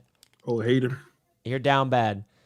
You are down bad. Well, that's going to wrap up the Super Chats. Any final words from anybody around the panel? Guys, thank you so much for once again making this dream a reality for all four of us. Without you guys, I don't think that we would be able to yap about football for hours on end. So sincerely appreciate all of you guys for always tuning in, even during the losses, especially during the wins. We'll see you next week, same time, same place, unless, of course, you download the Autograph app where you can find and get our immediate reactions to Week 5 on Monday night. Yeah, guys, download the Autograph app. The link is pinned at the top of the chat, down in the description. We'll see you guys on Monday night. Superfish, don't forget about the Dolphins' no-name defense. No-name defense of the early 70s, a dominating force. Man, Dolphins fans at this point, they're reminding me of Patriots fans living in the past. That's the only thing they can do right now. We have a past, so it's actually different. They do have a past, but it just goes back a little longer. Well, technically, if you think about it, Jets fans are living in the past because the past is what happened previously. So the present is what's right now. Yeah. Right. So what happened 2 weeks ago when y'all beat the Patriots, y'all are still on that. That's in the past. So technically, Richie. And so a 1970 Super Bowl really it seems like you're bringing that game more than us. Jets fans have been bringing that up. Still, they even did it. So a 1970 Super Bowl really isn't even the past anymore. It's more of like a myth. It's more of a myth because you don't believe it. It's lost in translation. We're not even sure if it really happened. You know what I mean? All right. VHS tape. Oh, I love this show. Thank you guys so much for tuning in. You make this a lot of fun. I'm going to go take a nap on my couch. Peace out, folks. Nap? Oh, Lord. It's 10 p.m. Prime time.